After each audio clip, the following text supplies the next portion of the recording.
little All right, do-rag. y'all know what we do every Sunday, 6 to 8. We bring you Welcome to Northwest Sausage Council. Just a couple West Side people talking West Side things, because that's what matters right now. So, as usual, various ways of interacting with the show. You got the Facebook, you got the YouTube, you got the Zoom. If you're on the Facebook or the YouTube, man, hit that subscribe button, man.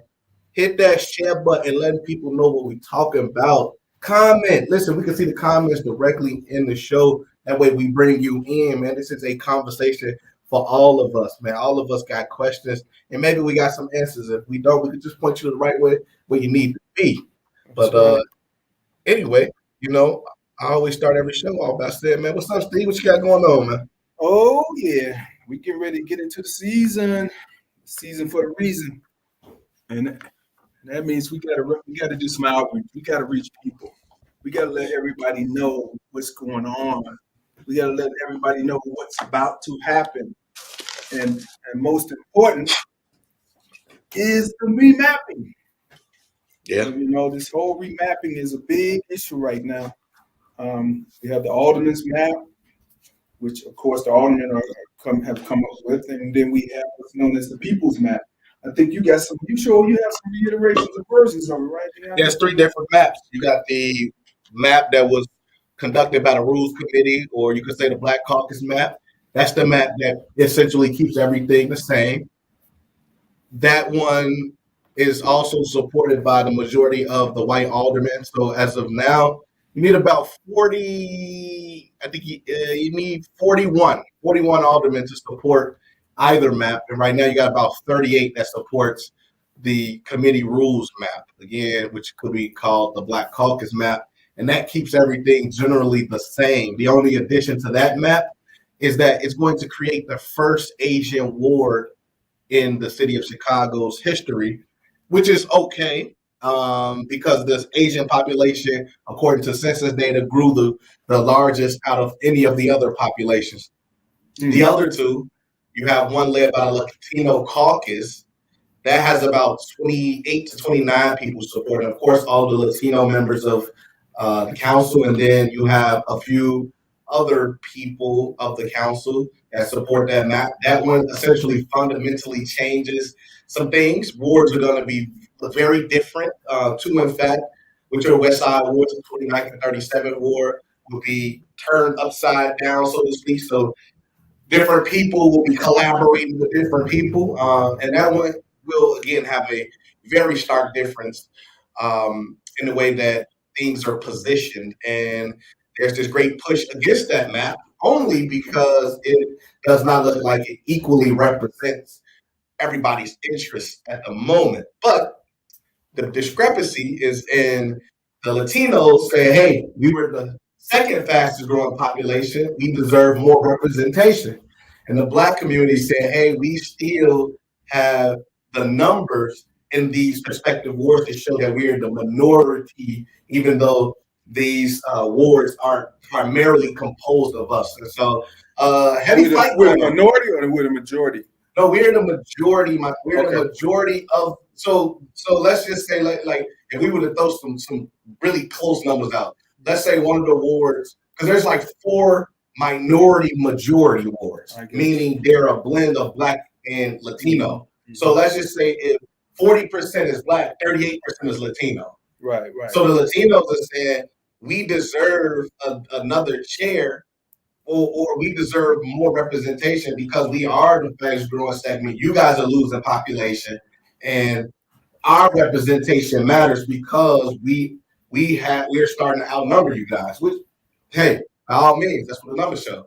And then lastly, you have the People's Coalition map, mm-hmm. which was drawn up of an independent group, a commission that the mayor actually campaigned on. So the mayor said she wanted fair representation when these new boundaries were drawn. So she created an independent commission to do just that.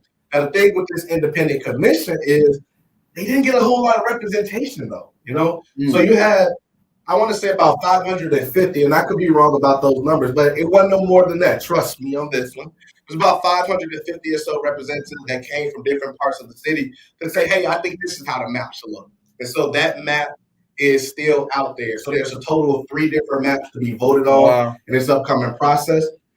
Craziest thing about it, though, is that I could have sworn that the People's United map, which is, again, this independent commission that was drawn up of the people, said that they were actually going to support the Latino map because it kind of, or I should say, more closely represented what the People's map looked like. Mm-hmm. But I'm now hearing, and I saw an email as well, just yesterday, that says that there very well may be those three maps up for debate or referendum when we go to the ballots June 28th. So, it's hotly contested, man. There's a lot riding on this. There's a lot riding on this. Right around the corner. Yeah. People need to be aware and notified that what could happen to their ward and how it would affect them.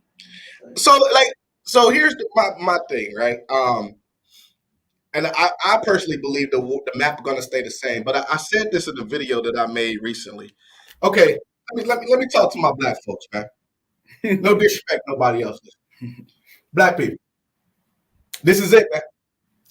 This map, which is going to represent us as it stands, will keep us in power. I'm going to use that in quotations for the next 10 years only. And I say that only because we have continued to lose black numbers. And without the numbers, we cannot go out and say we need certain representation. We have to have the numbers. So my thing is, this map will stay the same. And I say that based off the fact that I know that you're going to have majority white members that want to keep it the same as well, because their wards don't change at all. So they look, I'm rocking with this one. That's cool. And if we keep this map the same, we cannot keep the same representation in place. This representation that we have now are a part of the Exodus. They are a part of the Black Exodus. The next leadership to lead us has to come to the table to figure out, how do we entice Black people to come back to Chicago? Us as Black people, we moving all throughout this country, and that's okay. We should be able to move, and I think it's important to go out and find a new place to live, especially when yours isn't so welcoming to you. But I always go back and say, Black people, where are you going in this country where you're going to be accepted as a Black person? That's the difficulty. That's the difficulty for me, because where are you going to go where you are going to be accepted as a Black person? Listen, we have a lot of communities that we've already built and established around this country, and Chicago is one of them. It used to be a Black Mecca. We had Black Chicago popping. We had Black metropolises, and we deserve them once again. So my thing is, Black people, be aware of the map. Be aware that when choosing the map that best represents you, Black Chicago is losing right now. And we need to move forward after the map process, no matter which one gets selected. And we need to select the best leadership that is going to bring us back to the city of Chicago and help us recreate Black Chicago as we once had it. Because we can be thriving, but right now with the leadership, the representation we have, they are the ones that are helping to drive us away from this city. Well, think about it. What's bringing anyone to the city? And who are those people that's coming to the city? Most of them are young white folks, right? Yeah. So if you look at that, why aren't young Black people thriving or surviving or wanting to stay here? That's the key. I think it was an article a few years ago that said that all the young Black professionals was moving to the South. Right. Whether it be Atlanta or Charleston or whatever. A lot of the young Black professionals were moving south. The key is, like you always say, how do we re-gentrify? Right. Gentrification. Re-gentrification. Those that were already here, how do we get them right back here? Right. And that's the key. You gotta, number one, we gotta get this public safety thing under control. Nobody's gonna stay, man, where they can't raise their child at. We've talked about the fact that Black people aren't having as many kids as before, and a lot of it is due to the wages that they make, the damn near impossibility to have home ownership, and the impossibility of having good schools to raise their kids in. Right.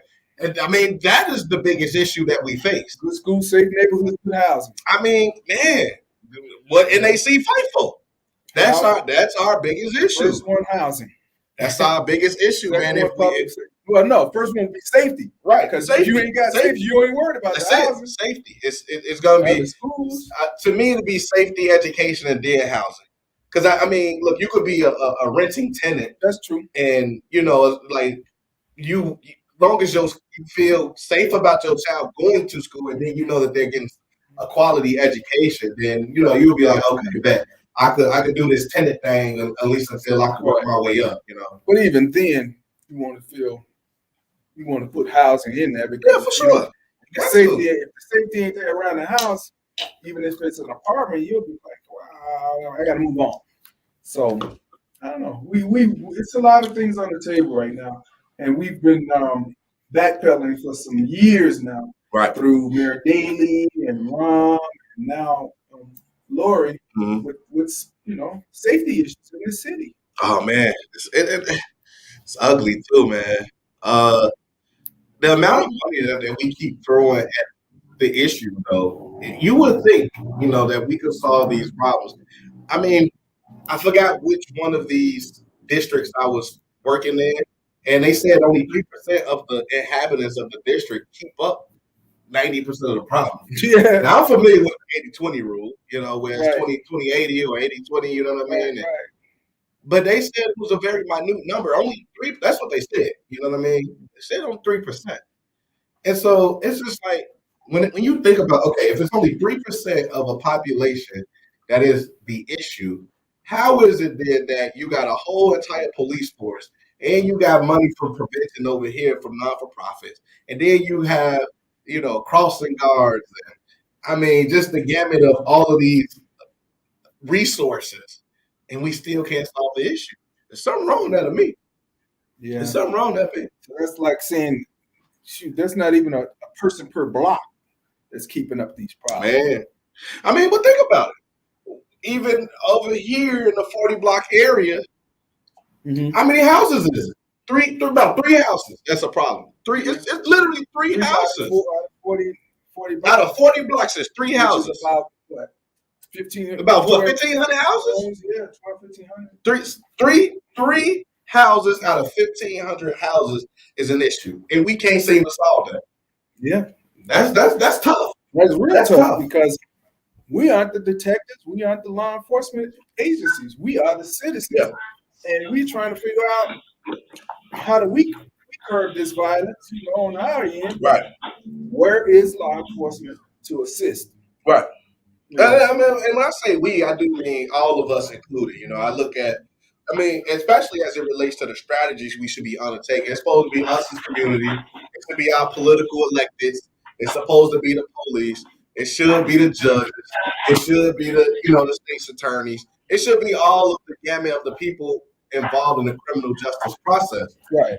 But that brings me back to the understanding that when you talk criminal justice and you talk prison, you're talking about industrial complexes built to make money. And so I always go back to, if we wanted to solve the issue of crime, we really could. But why would we, though? Because that's going to put a lot of people out of jobs. Yeah. It's the same thing with social services. We have enough to eradicate a lot of the issues we face. But why would we?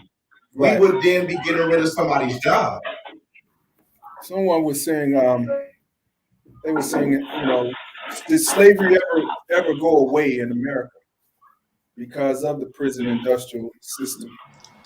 And if you look at it, who are the people that are mostly enslaved? Right. I mean, not enslaved, but incarcerated. Enslaved, really, folks. And there are mandates out there that state you have to have so many people in these prisons, so they go out to gather them. Yeah. I mean, that's what they did in slavery. They went out to gather people to do work. Mm-hmm. And it's just so unusual that when you look at it, the correlation between chattel slavery back in the day to the prison industrial system. Mm-hmm. Is that what it called? Prison industrial complex. The complex system, yeah. It's very similar. I mean, they find ways of keeping people in there longer. Mhm. You know, when they got to get out. So I don't know. It's all by design, but how come we, the people, can't figure out how to change this design, how to restructure it, how to make it better for all? Because Mhm. you know, the things that DeAndre just finished talking about with the remapping of the ward and all that. And I go back 30 years ago when there was almost 240,000 people in Austin. In Austin. And now we're talking less than 80,000 people. Man. You know, I just heard a statistic yesterday. Well, let's go back. DeAndre and I, we went to, what was the gathering we did last week? Civil rights. The civil rights? No, not the civil rights. The one up at Villegas' office. Let's just call it public safety. Yeah. I forgot how they call it, but it was like an inquiry. They wanted to know in the 36th ward, you know, some of the tactics and things that we encounter in Austin and on the west side. How do we work with a lot of the issues? So DeAndre and I met with Villegas. What is she? The chief of staff or something? Vanessa. Vanessa. One of the workers. Yeah, I want to say public safety liaison, something like that. There you go. And we met with, I don't know if everybody remember, there was a Marine, young Hispanic Marine. I think he was just 20 years old. He was shot and killed 9 months ago up around in the Belmont Cragen area. His mom was there and his sister was there. And because they're still trying to find the person that did this tragic act. Now, as we spoke, we were telling them some of the things you can do, you know, as far as organizing, going door to door. It was just so weird that they had never heard of some of these things. Just like, hey, use a phone tree. They're like, a phone tree? It's like, okay, not familiar. You know, we even told them it's almost better to go door to door than trying to reach out. Because there was one guy there that was saying, hey, maybe we should just get everybody's internet information and go on Facebook and we'll just reach out via Facebook. Well, you know, you gotta meet people and reach out to them in order to get their Facebook information. No one's probably not going to give you that information if they don't know you or trust you. So you got to build relationships. So nevertheless, we were talking about all these things, and where am I going with this? With the map. You started off with the map. With the map, but it was wasn't so more the map. It was the pull me back. Well, just helping them with with public safety. Overall, we went. Yeah, public safety. Overall, we went to help them with public safety to talk about some of the strategies that we've undertaken. I don't know if you wanted to get specifically into the fact that they are a Latino community, and so they were saying, here's some of the issues that we run into. This is why we can't. Yeah, I think that's what I'm going. Way. Go ahead, continue with that. Pull back where I'm trying. So being that these their community is predominantly Latino, they're like, we like what you all do in Austin because you all will come together because you're Black. Little do they know that that's not the truth, but they work with Steve and I, so they like, we see y'all working and y'all will try to work with people that's out here working. But their biggest issue was, as a Latino community, more often than not, they put fences up around everything. Gates locked, doors locked, fences up. I'm good. Don't talk to me. You know what I'm saying? I'm gonna have my once a month party. Yeah. No disrespect. No disrespect to nobody. I'm gonna have my party and that's it. And so they were saying it makes it difficult for them to organize around their issues because they don't have access to people. So when we talk about like the young kid, being murdered, they've been having difficulty in the reaching out aspect. So they're saying, because the doors are closed, let's just try to go a different route and do the social media thing. And so to that, you were saying though, Steve, like social media wouldn't necessarily be great for them because of what? Because there's no intimacy. There's no. You have to build. You got to build a relationship, right? Okay. First and foremost, right. But what I was really trying to get at was more so. Yeah, DeAndre touched on how they see things in their communities. Like it was odd for me that they don't see everybody as a monolith in the Spanish speaking community. You know, you may be from Honduras, this other family may be from Mexico, this one may be from Guatemala, and they don't see that as being the same. You know, here. I could tell you, Barry and I experienced that.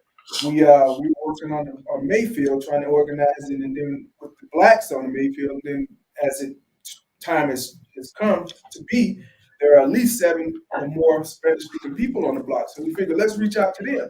When we reached out to 2 of the individuals, first thing that came out was, well, we're okay over here. The guys over here, all they do was when they drink, it gets crazy. And hello, Tiny. I'm gonna mute you out, bro. Okay. So it was an issue of them saying that the guys that's out selling the drugs, when they drink, they get a little out of hand. And I said, well, what about the other Spanish speaking neighbors on the block? And the individual said, well, I don't talk to any of them. And then we asked, he doesn't talk. They tend not to correspond like that when it comes to like building that block or communicating. And at least we do try to do that. We do try to keep those channels open in our community. But there was something else that was very important within that meeting that I was thinking about that we need to really focus on. Something that came out of in there, man. But nevertheless, it'll come back to me. But we gotta really come together, man. And DeAndre said the map is flipping around. Mm-hmm. The map is shrinking. It's shrinking. Yeah. Yeah, it is. It's really shrinking. The wards I don't know how they figure they got all the people in there, but the wards are really look like they're shrinking more than anything. And everybody needs to understand how this will affect them. That it's a big thing. In May, over in the South Austin area, we're going to be doing like some political education around these maps, around the understanding of identifying issues, how electeds can help you with your issues, and how do you organize people around those issues. Right. So I want to go over to the Zoom and ask some questions in the regard of the process, man. Like, what gets you motivated about being involved to vote? Anybody? Ms. Jacobs, how about you?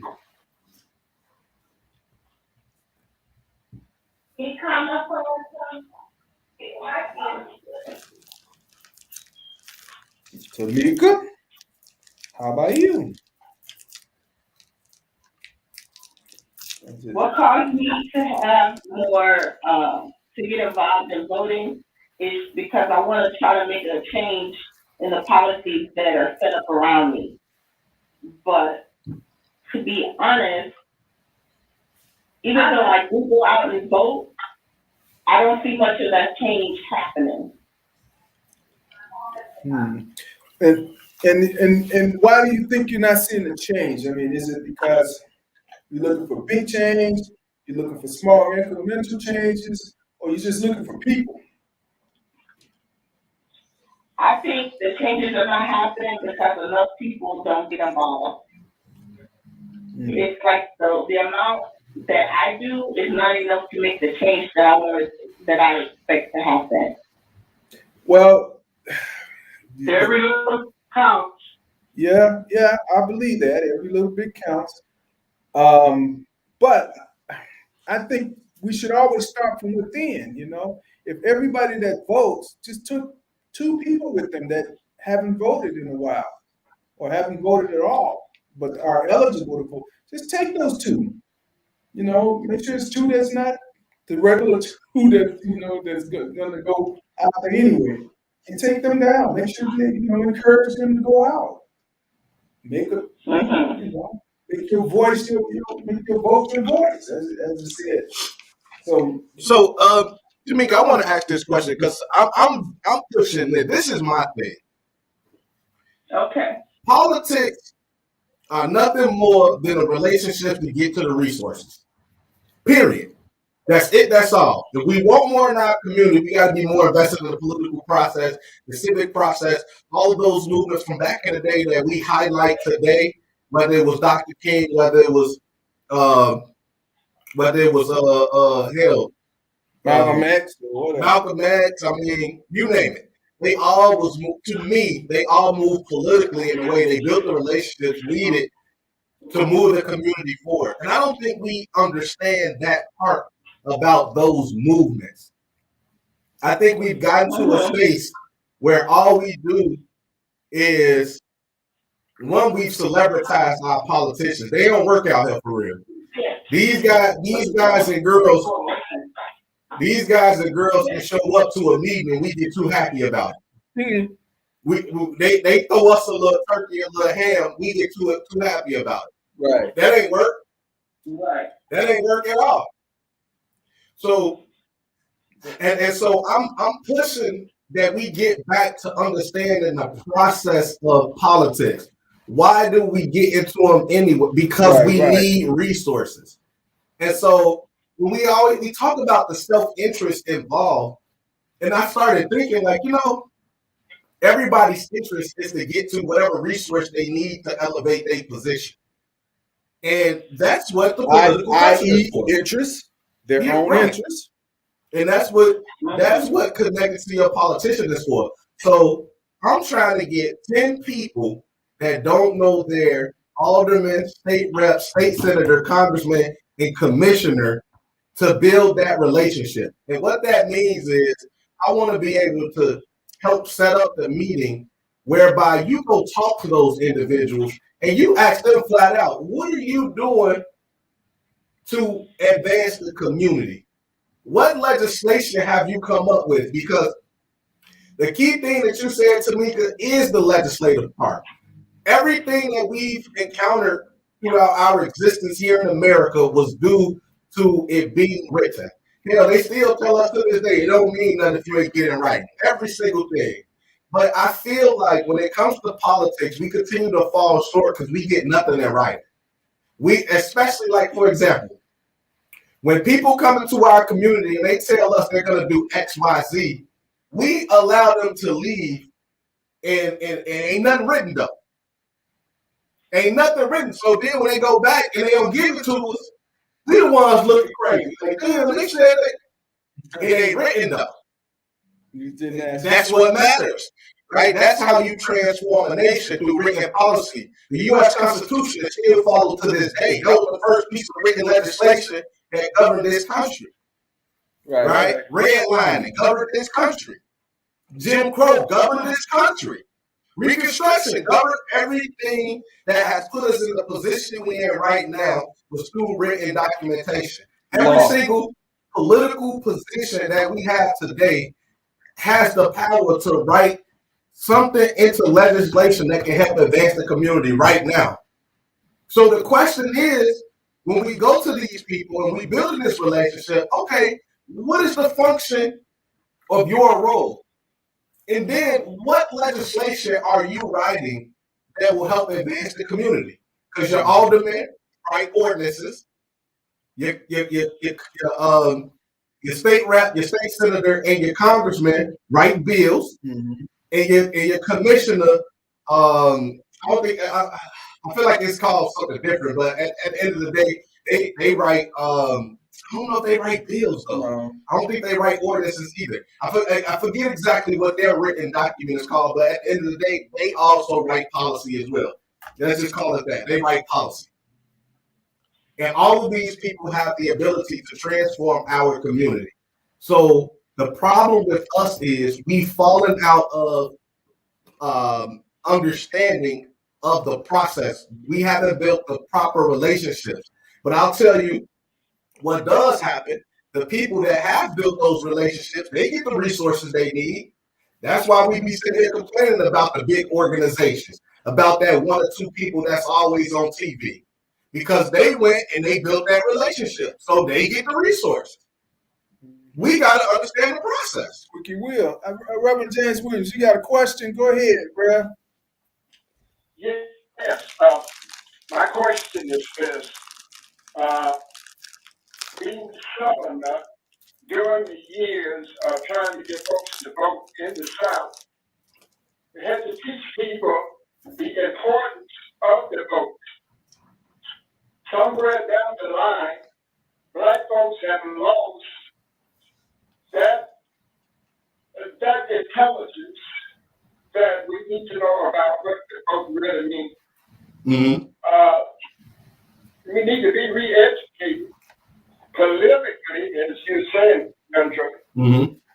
Somebody has to re-educate us, especially our young people. Mm-hmm. And see, that's what I'm telling you about. Let's create something where we can reach and get those young people and let them understand how important it is to vote.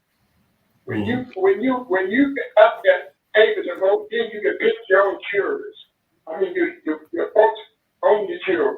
They crying about we got all white jury, yeah, because folks did not vote. We got this white, we got that white. Where do we start educating our people when it comes to that political arena again? We need to be re-educated. I'm glad you said that, bruh. That's something. I'm glad you said that because when you think about education, and especially with younger people, they only want to be educated in something that they want. It's never anything that they know that they don't want. And we know that they need, you know. So that being said, how do we bring them to the table? How do we get them to understand, you know?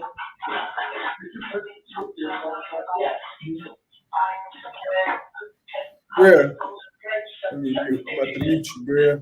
I think that's you. But the question is, how do we get younger people to come out and vote or educate them about voting or what have you, when it's always with most younger people, now I'm going to say younger, meaning almost teenagers and kids, how do we get them to understand that it's not just what you want to be educated in, but it's what you really need to be educated in? Anybody?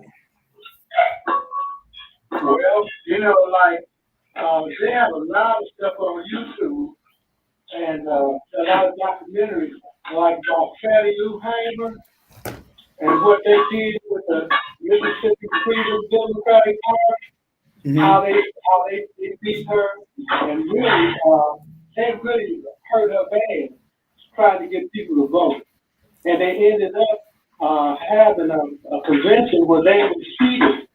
And now they got to vote. But can I digress a minute? Sure. I was on last Sunday after we had went through that thing about the yellow jackets and freedom, civil rights thing. And, all they talked about was Dr. King.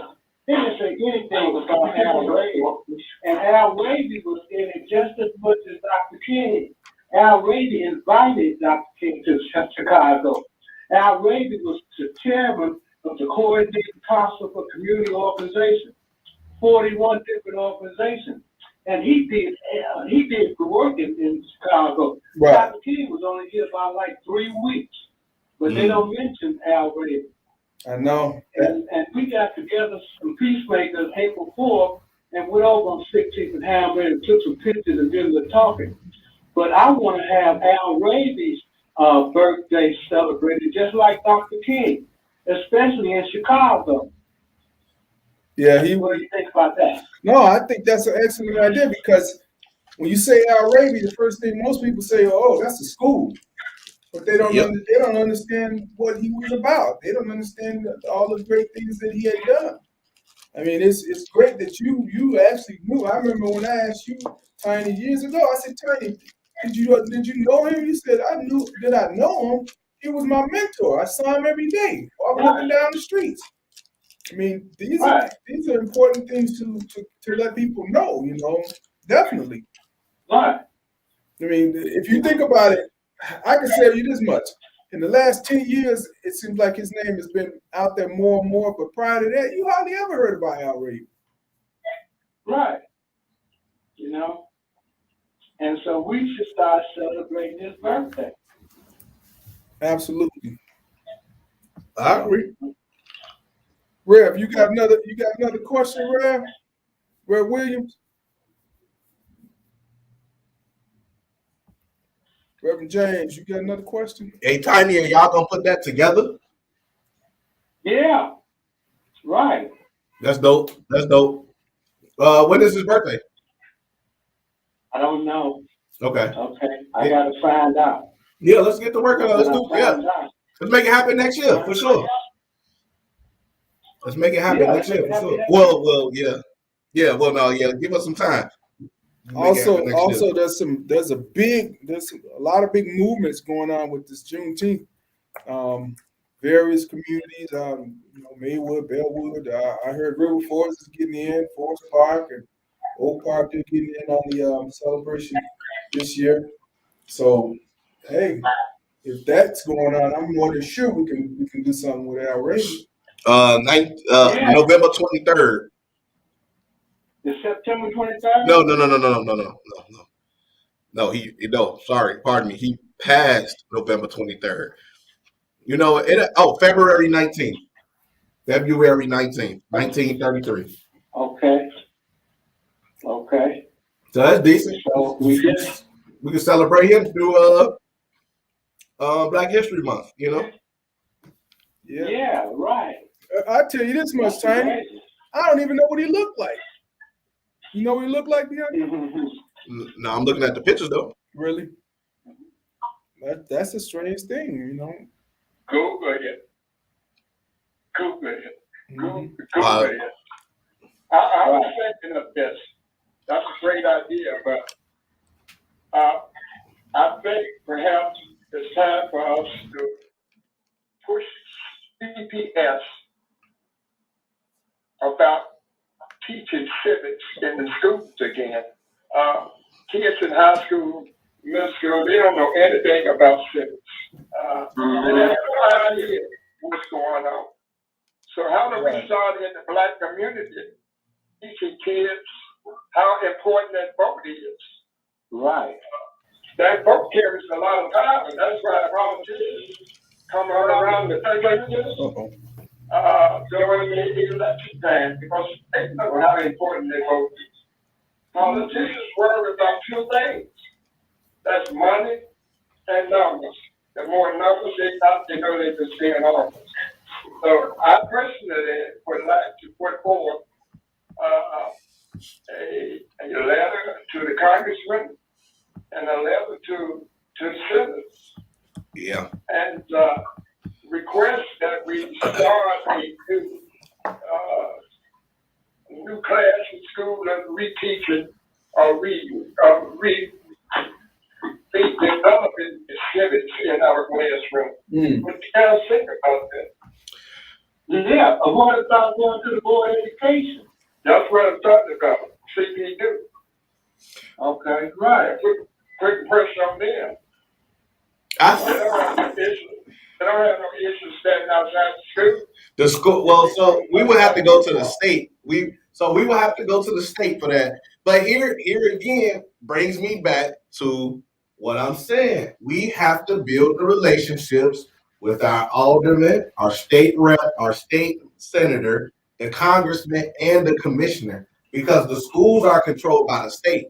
So going to Congressman Davis would help only in that we would have a presence behind us, but it will be our state senator, state rep, right? These are the same individuals that changed the way that our schools are funded. They made it based off property values, which speaks to why the quality of education in the hood isn't the same as the quality of education on the north side, because property taxes is in the trash.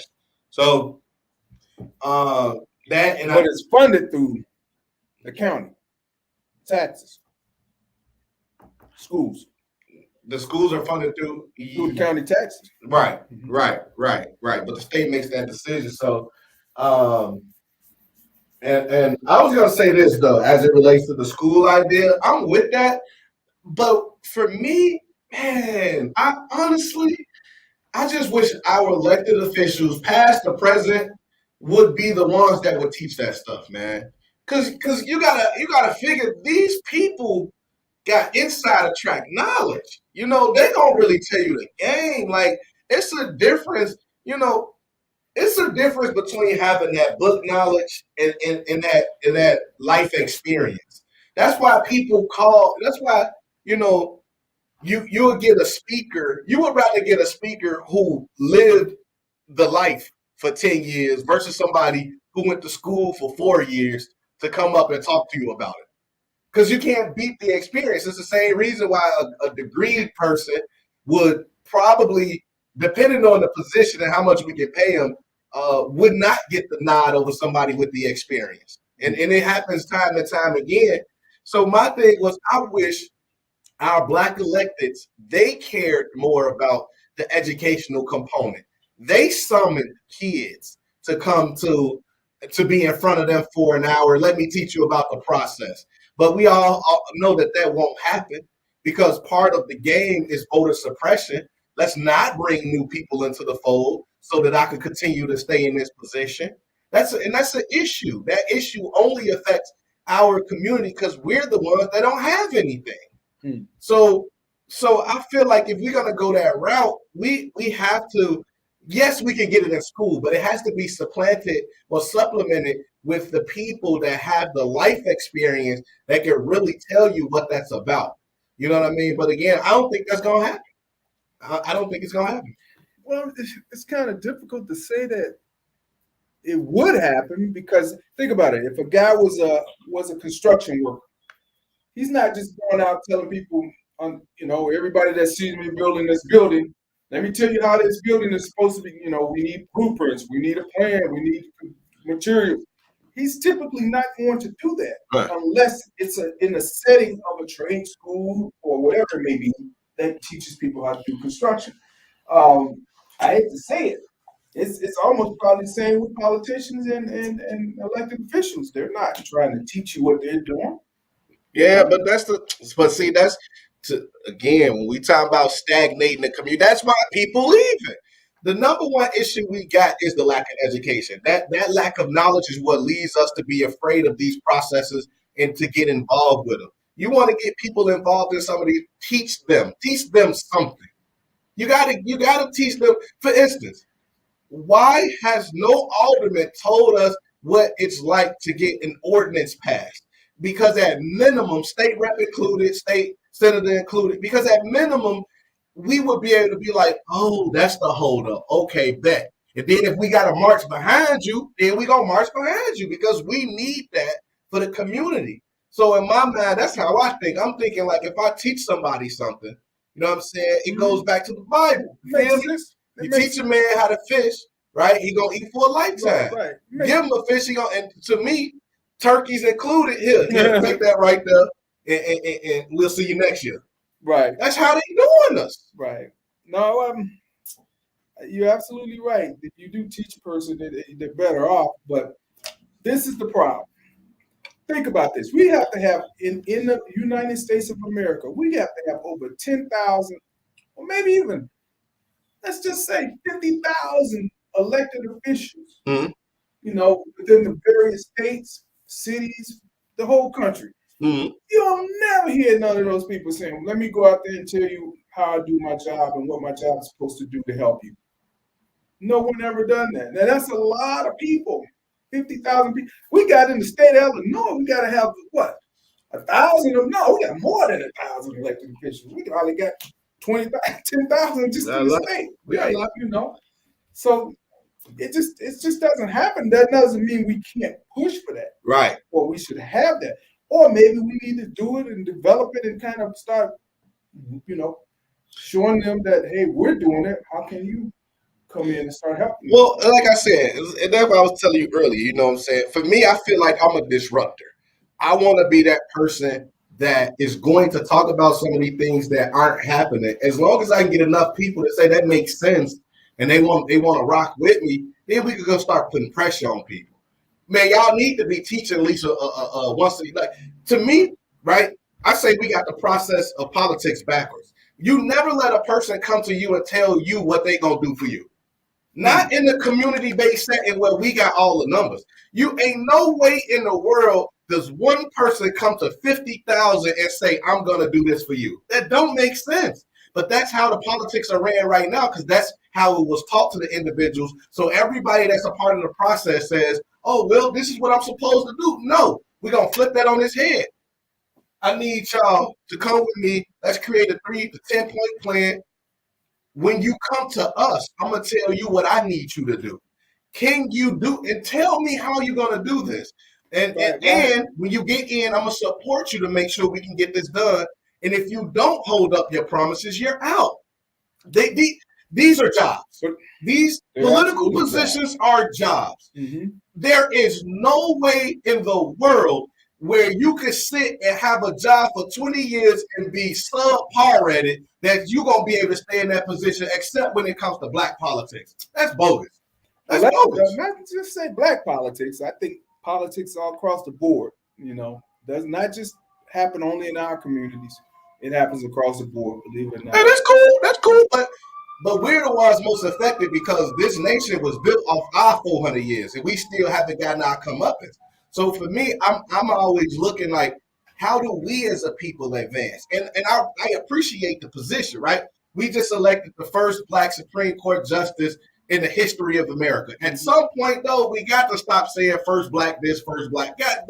How? Yeah, but why didn't they have a black man? Biden did it. They get a black man for vice president, and he could put a black man on the Supreme Court. What about the black man? Oh, man, black man lows on the totem pole. Let's stop playing. Listen, they understand what they're doing. When they created these family dynamics as they exist, when they moved the black man out the household, had the man have to go hide his shoes and tie and everything, you was going to lose your aid. You know what I mean? They knew what they were doing. So now it's just fast forwarded now. I always say, look, DEI initiatives, that means black woman. That means gay person. That don't mean black man. That's just what it is, though. It is what it is. Tiny, let's go back to it's all about the emasculation of the black man. But if you go back, remember the Flip Wilson show back in the 70s? It was like one of the first black, male, started the broadcast show. What did he do? He started wearing a dress, and that's when he started getting more of his ratings. So, I don't know. It's been happening for a long time. What was Geraldine? Another form of butt breaking, though. Ain't that what they did? They emasculated us in front of our family in order to break our spirit, break us down, and they still do it to this day. So, and I get it when we talking acting and characters and things like that. Man wearing a dress, whatever. And I understand the time that we living in. Again, I'm socially liberal. I love everybody. I don't care what you do in your bedroom with your body or anything else. That got nothing to do with me. But I do care about the position of the black man as it relates to how we are viewed by our black women and vice versa. No, what I was saying about the Flip Wilson show, it wasn't sexual orientation. Mm-hmm. He was just literally, he got more viewers when he dressed up like a woman and acted as a woman character. Oh no, that's what I'm saying. All of that's still prevalent. Yeah, Tyler Perry made a lot of money dressing as a woman. Yeah, that's true. There's a lot of black men. In Living Color was one of the funniest sitcoms of the 90s, and they were dressing like women then. Yeah. Some of the most funniest characters was Wanda. Martin did it on his show. Right. So we've been dressing like women for a long time. So I'm not saying it's bad, but I'm just saying, even then, nobody took those big things. We took it for a joke. We laughed at it, and it was cool. We didn't look at it that way. But speaking of regular, what Tiny is saying, though, the black man is the lowest on the totem pole, overshadowed by his woman. No other culture has that going on for him right now. So we not only have to deal with all of these other issues, we have to deal with the fact that our black women are being elevated in our face to continue to keep us down. No other race would be okay with that. I'm not Wow. saying, and I'm not talking from a masculine position or a patriarchal position. Mhm. I'm talking about position of we have confounded what it means to be men and women in our community and whose roles are what because of the social structures that's been put in place that we got nothing to do with. Even in church, Okay. you go to church, what are you going to see? You're going to see more women there Absolutely. than men. So, Well, part of it is 1.5 of us is locked up. That's part of it too. 1.5 million black men locked up right now. yeah, it's an ever changing process, but it seems like certain things just don't change. You know.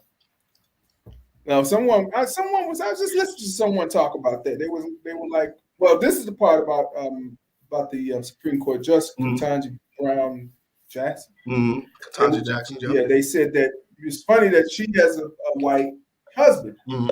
And then they went on to say, the same thing about Kamala Mhm. Harris. Mhm. You know that her husband is white. Mhm. And then we ain't gonna even talk about Judge Thomas because A fool with it. I don't know where he's at anyway. So Fool with it. His situation. But no, it's just it's a function of what's being presented into towards us every day, every minute, every day. Well, look at our mayor. Our mayor has a white. Mhm. Right. Mhm. I don't know. It's a function of. That's all I could say. It's a function of. But what I was trying to talk about a little earlier when we were talking about going up to 36th Ward, and we were up in Villegas' office, Gilbert Villegas, which he's running for Congress because they just developed. That's what I want to talk about. How they just developed that new congressional seat. I think they took a little bit from somewhere, but I mean, it's not an additional seat. It's just they bumped a lot of people out in the redistricting. I get that. But to create, but for a Latinx person to be there, right? yeah, So so pretty much, yeah. The Chewy's there. I mean, if you look at it, how many congressmen from the city of Chicago that are Latinos? There can't be many. The only one I really know of is Chewy Garcia. But they coming. Yeah, it's changing. But the thing I was going to say, you brought this up also. You kept saying that the Asian population is growing. That is true. Yep. But you got to think about what Asian really means. Asian doesn't really mean just people from China, Japan, Turkey. Right. You got to think about India, right, Pakistan. These are Asian countries. Absolutely. Also. Yep. So Yep. that's a big part of their big boost. But the question is, because specifically, I know we're talking Asian American, we talking Chinese because of that large Chinese population we have down in the Bridgeport area. So the 11th ward is now shepherded by an Asian American woman. Mm-hmm. After this election, there's going to be an Asian American person, which is probably going to be of Chinese descent. So I do understand the rise in the population as it relates to all of Asia, but I think just focusing on the Chinese American is why like that ward is, a majority Asian ward though. Because I would be curious as to where the other people live. I know we got a lot, like What do you mean the other outside of the Chinese? Like where are they living at? Well, you have up in what is that area called? Down Broadway and Clark up north, Argyle up in that area. There's a large Vietnamese population up there. Okay. And of course, if you go a little bit west of that area, you have a lot of Middle Eastern, Pakistani, Indian, what have you. So those groups are part of the Asian population. If I'm not understanding this right, I mean, I am understanding this right. But I'm hoping that Congressman Davis comes in tonight. I know he had a Zoom engagement at 2:00. So we really want to get him in so we can really start talking some real nuts and bolts about this politics. Yeah, at this point, it's all of this. Look, we ain't gonna try to make the show every show political, y'all. But I mean, we get there though. We got it. We got it there though. I do want to pause for our ad, 5713 West Chicago Avenue is where That's the Soul right. City Market is located. That will be the home of the first Black grocery store here in the city of Chicago. Well, not the city of Chicago, in the Austin community. And that is a wonderful thing. And so right now they're constantly doing pop-ups. Every Saturday they go from 9 to 3. And Sundays they go from 10 to 3. You can find various wares in there. Tons of vendors. Now I like the nuts that's in there. Paul's. You got Janae. She has a wonderful selection of products. In fact, I bought some CBD melatonin pills. Hey man, listen, I took those pills out like a light.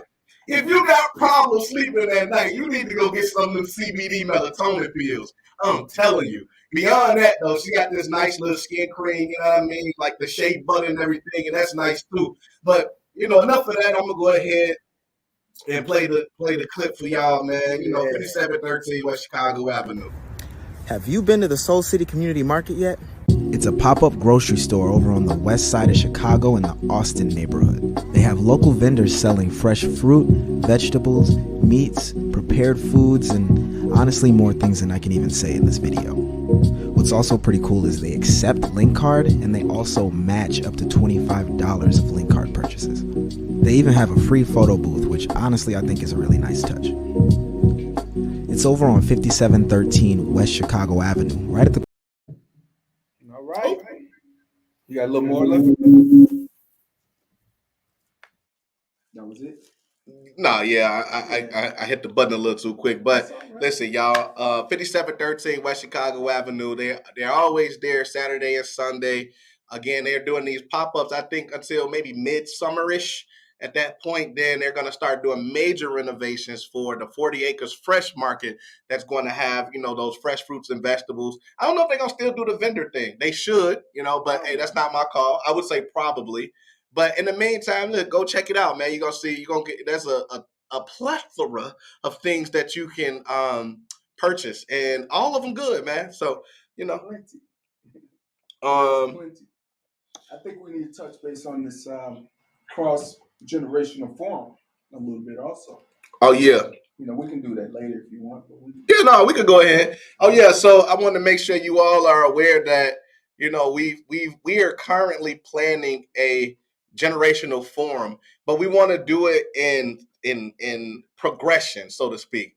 So on the 20th, so that's April 20th at Sankofa, I believe that's 5820 West Chicago Avenue, we're doing a generational roundtable.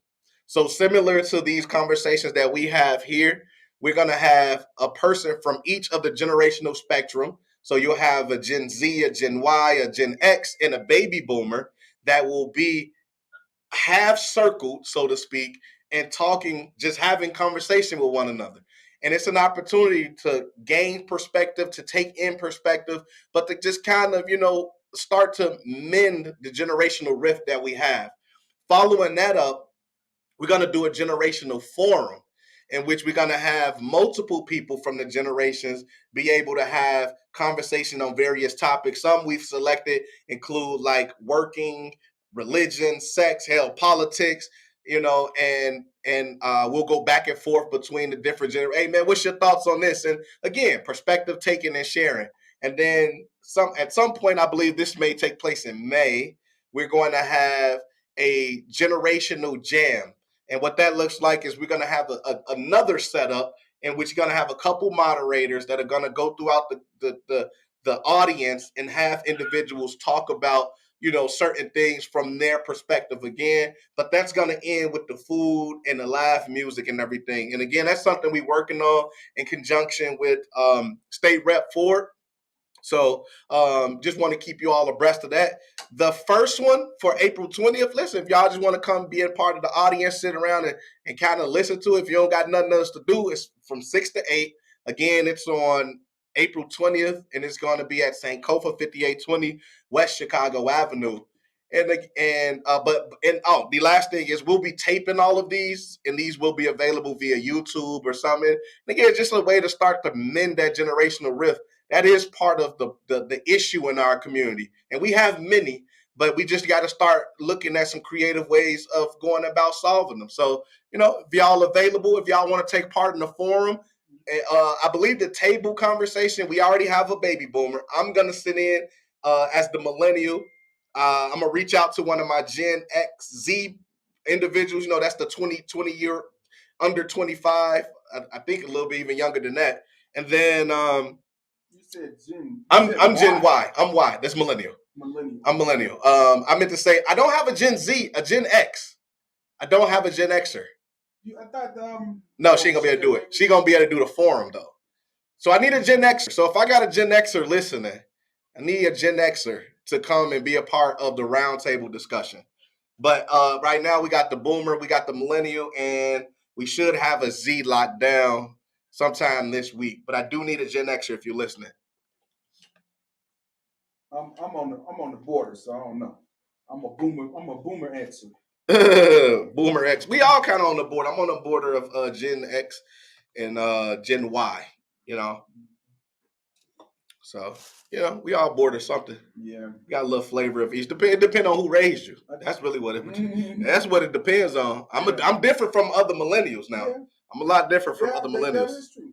That's for sure. That's for sure. Depending on who raised you.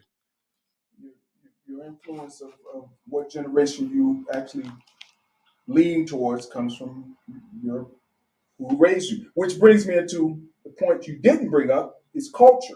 Because we need to talk about culture. You know, although we are Black, we're missing something culturally in all of those generations. We're missing that one glue that used to be always there.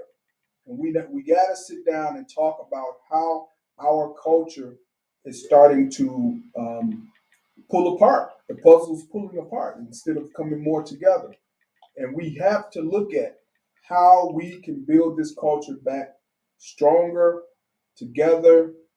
You know, baby boomers, X, Y, and Z, millennials, what have you. You know, what will it take? We talked about that just when we talked about voting. You know, how do you get young people to get out there? Rev was just saying, we want to get them out there. Resources.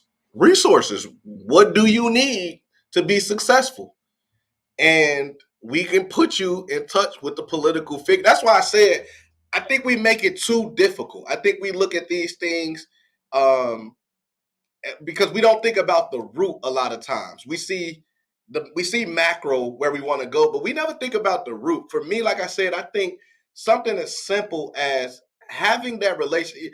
I just, in my mind, and I could be wrong, but I just feel like if I could help introduce anybody to those 5 people in those positions of leadership and they start to know and become a little bit more educated, they'd be more willing to be involved because they're going to want to start a business. They may want to start an organization.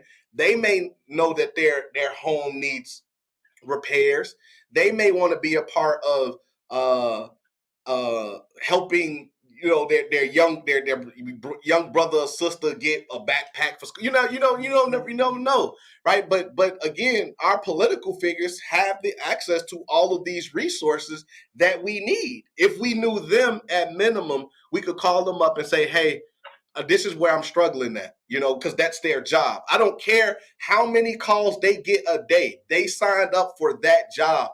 They're supposed to do a job for us, period. That means get on the line and figure out what the resources to help me at. And if they aren't available, then you need to figure out what person in the community can help me with whatever said resource I need. You know, so that's my thing. I personally, I just feel like at minimum, if we could just do that, that would help. Because what we've done in the past, what we continue to do, voter registration drives. So now we got, let's just say, again, we got 33,000 people registered just in the 29th ward alone. Only 8,000 people came out to vote. So you mean to tell me a voter registration drive in which we go get 36,000 people registered, but we only have, let's say we only got 8,500 come out and vote. What does that do? To me, that doesn't change the prospects, right. Especially when I'm gonna go up north and I'm gonna see that they got 30,000 registered voters and 15, 20 of them gonna show up. That's a lot of people. So what's the difference between us and our community and them and theirs? When shit pop off, they go, hey, nope, we ain't having this. I need Sally, Susan, Kim, Kimberly. everybody coming together, get the 5 organizations over there, and we finna go march down on the alderman. Or hit the streets. Or hit the streets. Like they did up in Lincoln Park. Just saying, man. They were getting a bunch of carjackings and what have you. Oh, yeah, they alderman came blew the out. whistle. They alderman came out like Too Short. She said, blow the whistle. Yeah. And they got blow the really whistle. drastic. Dramatic. They came out and they started walking the streets late at night and daytime and whatever. I was like, wow. Look, the alderman for the 31st Ward, Felix Cardona, he had heavy prostitution going on right around Cicero and Armitage. So he started getting up at 4 o'clock in the morning, walking the streets with no bail neighbors, as well as the CPD, and offering those women resources. That's what you want out your alderman. Now, I ain't saying you got to get up every day at 4 in the morning, but I need you to be representing. You got a job. I put you in a job that pays well, my boy. And part of that job, you only need to work half a year. I mean, not half a year, but part-time. You know what? Come on now. That's so funny because when we went out there and hit them blocks, the 40 blocks, me and DeAndre, most of the things that people said, first thing they thought we were working with the alderman. You guys are precinct, y'all working with the aldermen? What? No, we're working with the people that are concerned about the people. And it seems to be just the people at the moment. But what we found is that most people said, we ain't never seen our alderman. We ain't seen him since he came over here and asked for a vote. I get it. He ain't going to be able to hit every block and every home, but there has to be a way that people feel that the aldermen are being accountable. Right. You know?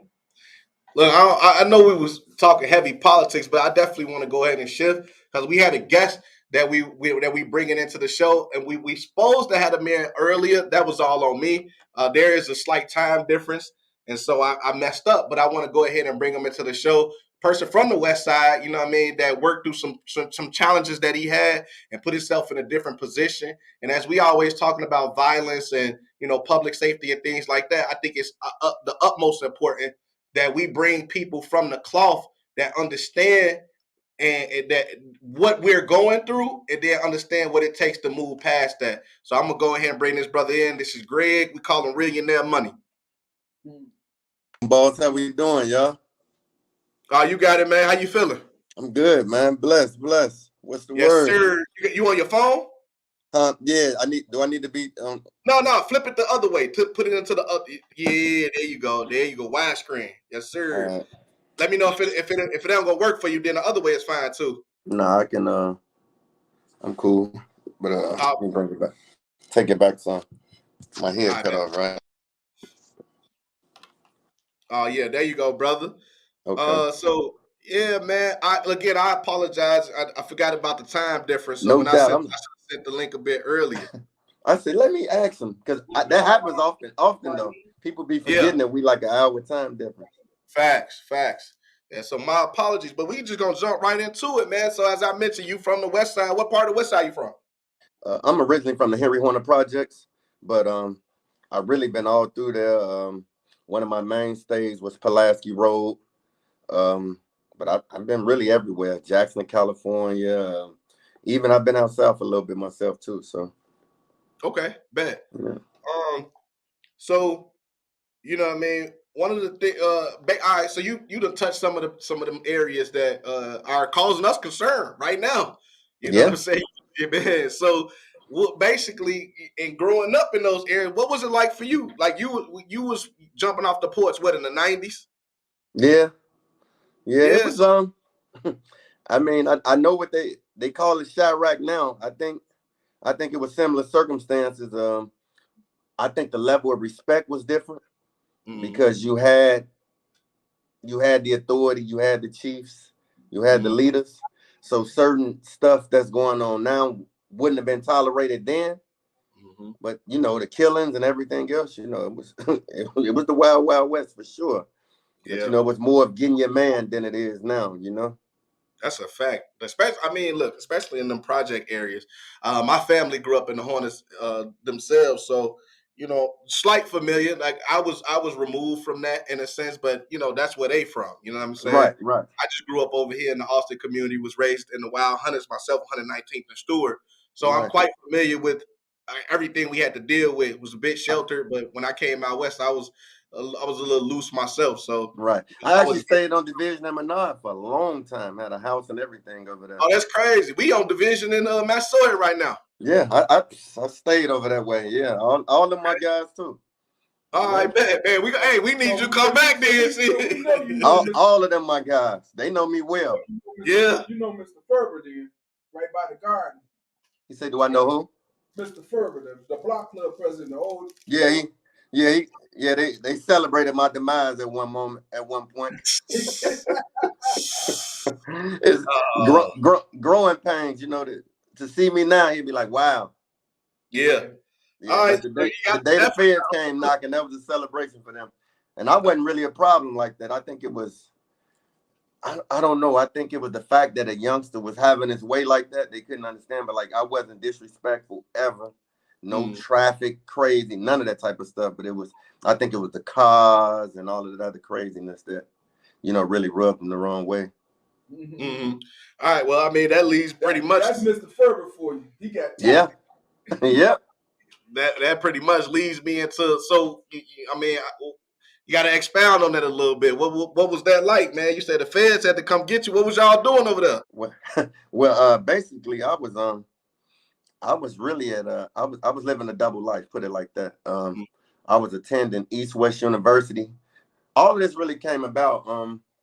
My uncle got killed in the streets, but other than that, before that happened, I was walking the straight and narrow. I was off the porch, but I was still on the porch, And then when he got killed, it was basically just I was full-fledged after that. So I was in between. I had a gym on 10th and Madison. I don't know if y'all remember. It used to be a car wash. I built it out, turned into a like Hoops the Gym, because we used to go to Hoops the Gym. So this is my business savvy at 21 years old. We used to go to Hoops the Gym. We spending $125 hourly to go there. R. Kelly was there every night. All of that was going on. The West Loop. Huh? Yep. West Loop. Yeah. Yeah, it was.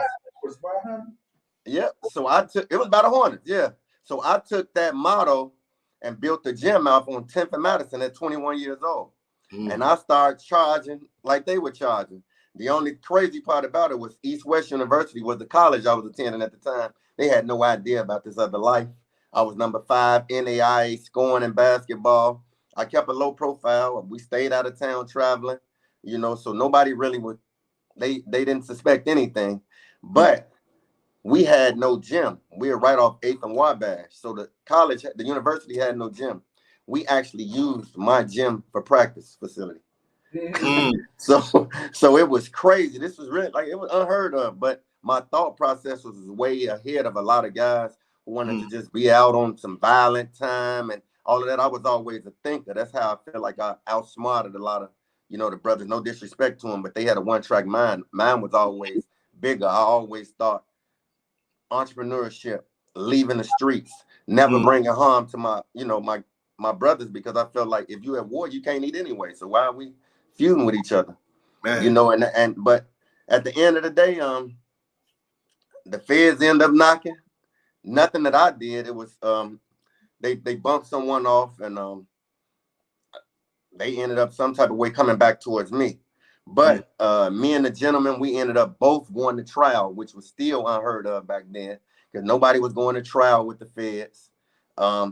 We tried our luck, and the main thing I tell youngsters today is like, you catching these cases, you getting probation, you getting 61 days and all this goofy stuff. You think it's cool, but they really lining you up. Because what they do is, once you catch that one conviction, you could have took probation for it. And the feds, they got what's called 851. That's if you catch a conspiracy, which I done saw guys get conspiracies with a half ounce of cocaine, what they consider crack. It's totally different now. So I done saw guys who the lowest on the totem pole get a conspiracy, but they went to boot camp, or they took probation, or they took 61 days. Now they had the ability to double your mandatory minimum from 10 to life to 20 to life. You wasn't no kingpin, but your background says different. Mm. So we are uneducated to these type of facts. That's how I ended up. I was doing a motivational speaking, trying to educate on this. And I've also now, I know Jermaine probably told you that I've endeavored into the music realm, because now my reach is way longer than it would have been as far as educating them on these facts. And there was never a knock to none of the youngsters that's out there, you know, doing their artistry and, you know, speaking their truth. I just felt like, you know, it was time for somebody who really been in those trenches to get a flip side of what's being glorified out there, you know. But me personally, I was sentenced to a 25-year sentence. But I reserved all my rights by going to trial. So I ended up getting my conviction overturned, my sentence vacated. Unheard of. Like what happened with me, don't normally happen. But that's the difference between going to trial and taking a plea agreement. Because when you go to trial, something can change and you preserve your, you know, your rights to appeal. So like I said, there's so much stuff we out here doing. We wilding out, but we're uneducated to the larger picture. And the larger picture is they gonna fry you. You don't have to be no big fish no more. Like we was the end. We probably was the last wave of big fish.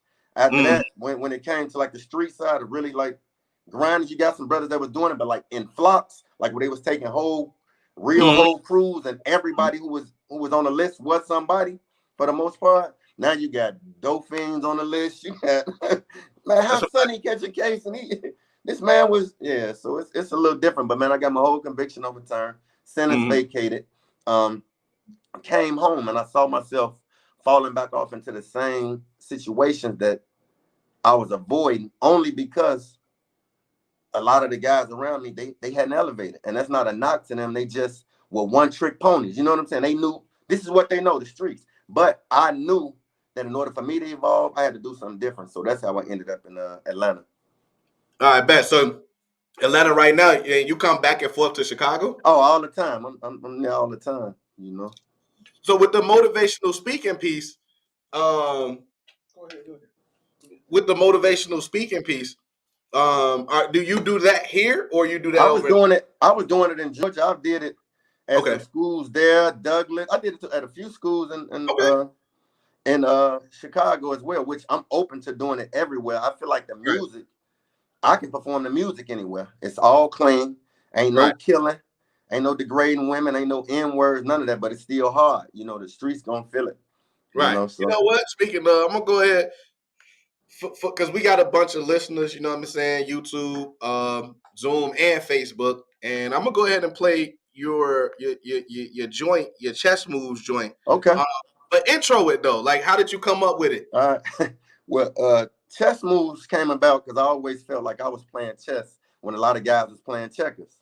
You know, so I felt like it was important to have my son in the video with me. Me being a father figure, guiding him in the right path, showing him, you know, the game of chess with life. So that's really how it came about. So that's my son with the dread. Shout out to Davi. He did a great job. I had Aloe on the videography on it. Well, you know, he's an awesome director. You know, and then we even wearing my apparel in the actual video. So, you know, the branding is there. We marketing. Shout out to LaShawn. You know, that's one of my assistants who really been helping me along the way. The whole crew, everybody, man, they came out, and I've been trying to just do different visuals, not just the street visuals. So you see me in character. You know, I'm some of the chess pieces. I'm the king. I'm the knight. I'm the bishop. And I'm just really, I think I kick it off first verse. I say, let's stop smoking on the OPAC and start building with a king. I think that's powerful to start a song off with that, because so many people get caught up in, oh yeah, we rolling them up, we doing this, and it's like, you know, man, come on, man, we got to wake up. We losing, you know.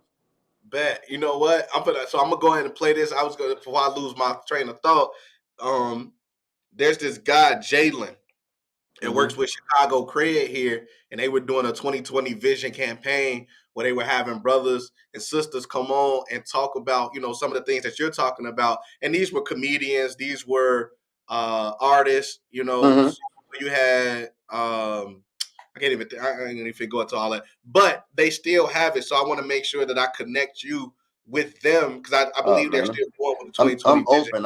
I'm open. I don't want to leave no door unturned. Any help that I could be, I'm here for assistance, man. Got you. I'm gonna go ahead and play this. Cool.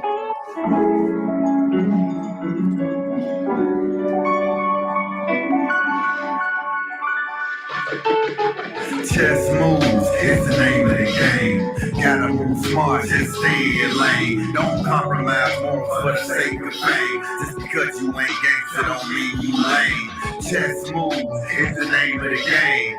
Gotta move smart, just stay in your lane. Don't compromise more for the sake of fame. Just because you ain't gangster don't mean you lame. Let's stop smoking on the hot stop feeling with a king. It's certain numbers in this game, you feel it with a team. The deck stacked against us, that's why Martin had a dream. If we put our heads together, we return to super beings. The crime bucket that you set us back so many years. That black on black crime causes hurt and many tears. They don't fear the gangster, unity is what they feel.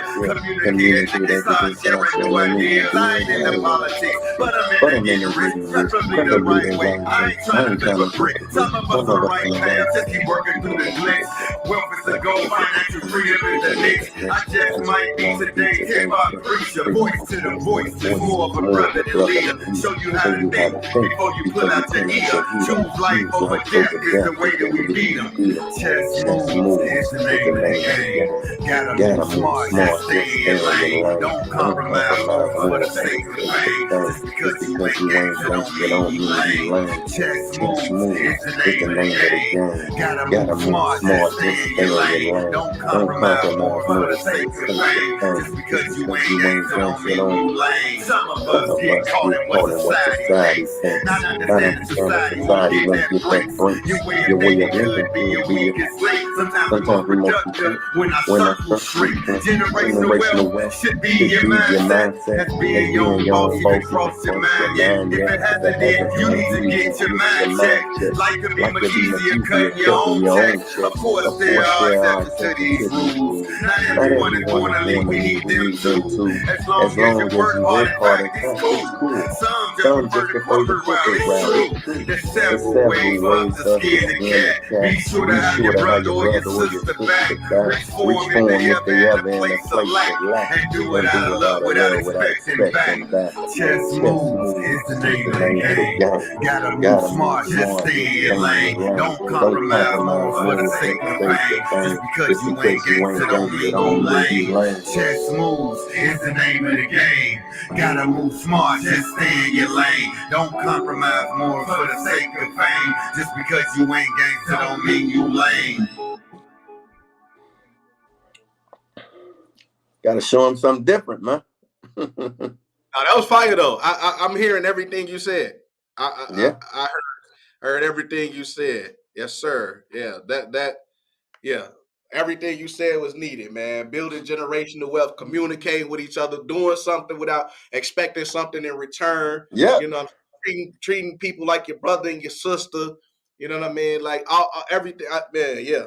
I heard it all. I just know it ain't falling no deaf ears, man. I appreciate y'all, bro. And that's how every song. Yeah. You know what? And I got it rolled out. That's how they coming out like that. Yeah, and I tell Steve all the time, you know, because I do spoken word, and I'm always I'm like, you know, we rhythmic people, so you gotta, you know what I mean, you go out to rap to us, spit, have you know what I'm saying, term it, but that's how we soak in the message though. You gotta sneak it in the music. Back in the day, in them early 80s, late 80s, 90s, that's how we was able to talk to each other. You feel me? Until it became more about the rap that's going on today and how people express themselves today. You know what I'm saying? But we snuck that in there. You know what I'm saying? That was our code. And we've been doing that since slaves, having code. You hear me? I gotta put this on. Let me put it on Do Not Disturb or something. You had a call. Okay. Yeah. You back on? I can't hear you. Shit, let me see something. Testing 1 2 1 2. No, we here. Can you hear? Can you hear us? Can you hear me? Yeah, we can hear you. You can hear us? We can hear you. You can hear me? Yeah, I can't hear you. Let me see. Try to just restart it. Just restart it. Let's see. So let's ask the audience. I can't hear you. We're gonna reach out to some. Should I leave and come back in? Yeah. Yeah, I can hear. Okay, go ahead. What do you think of the young man? Honey? Huh? What do you think of the young man and his artistry and what he's trying to do? Yeah, I think he's great. The future looks bright. Guys like him, you know, for me. I think it was well produced. No, that was nice. Yeah, yeah, I agree. I liked the visuals and everything. That was decent. That was decent. He gonna come back I like on. the fact that he thinks outside the box. Yeah, That's what For sure. I thought about him the most as I'm listening to him rap and I'm listening to him talk about himself. It's not many men, you know, in our generation that think outside the box. They so used to, like, in my opinion, thinking just from the surface. They don't get deeper into Yeah, I can hear. you need to know to understand the way the world is working for us. right. Right. And can I say this? You know, like, I think something like 85 or 90% of people who go to court take a plea deal. You know, they charge you with a whole lot of stuff more than what you did. What? So you take a plea, to get out of it. So I'm proud of this young man for not doing that and see what the outcome. Thank you. Yeah, you got to have a certain amount of self-awareness to be able to, you know what I'm saying, see yourself in a different position than the people around you, for sure. That's true. And the crazy part about it is I knew I was going to get found guilty. But I knew that I preserved certain rights that were going to help me in the long run. So it was like my faith never wavered in that fact, you know. So I'm knowing, like, it's 12 people judging me who don't look like me, who don't know what I've been through, who don't know the road I've traveled. And I knew what was going to happen behind that. So it was like, man, I really was locked in on my appeal. So that's the crazy part about it. At that young age, to really understand the dynamics of what was about to unfold with my life and change it forever. So I want one thing, and call me out if I'm wrong for doing this, but I want to challenge you to make a song about politics, man. Oh, I did one. Yeah,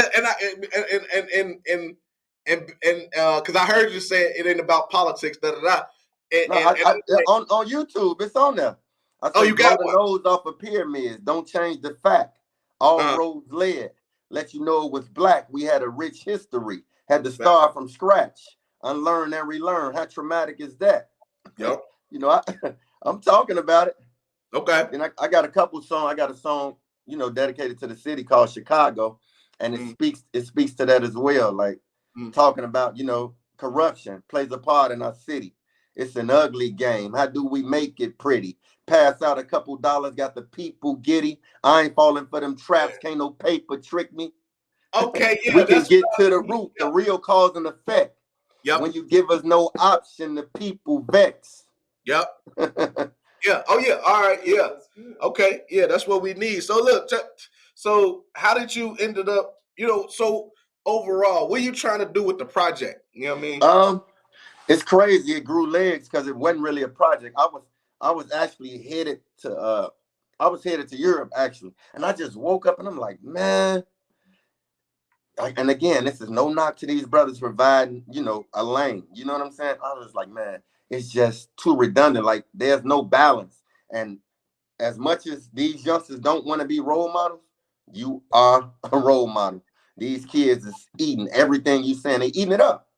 So me, I accept the responsibility of being a role model. That's why I carry myself in a different light. When you see me, it's grown man business. I wear my pants up on my butt. You'll see me in tailored suits. I'm talking different. Like I said, I done authored a book. I do my own black seed oil, I make all of this stuff, like, you know, hand to hand. So I'm showing them. I got a song called Chasing Bags, and it's totally different than what they thought. But when they hear it, it's like, wow. Because I said, bought some bricks. I ain't talking about the white kind, but the ones that get you paid for a lifetime. And if it ever gets short, if it ever get tight, that's your lifeline. Invest in stocks when they down is the right time. So it's like through the book, through everything I'm doing, I'm trying to give them a different message. And I know it's a lot of kids soaking it up because I got a 7,000 square foot gym out here. And it's some young 17-year-olds be like, man, put your stuff on. We want to hear that. Like, No, that's a fact. Listen, these that people really mean a lot to hungry me, you know? learn, man. People are very hungry to learn out here. That's why these people that's selling courses and things like that are able to eat, because people want to learn. But our people, especially that rhythmic, that being able to absorb it rhythmically, lyrically, Yeah. it makes it that much more it hones it in, because that's what we are from. That's a part of us. That's Now, a art fact. is That's a a fact. part But of yeah, us. it came from nothing. Like I said, I had never ever I had a label 20 years ago, but what person that was in the streets didn't have a label, you know? Yeah.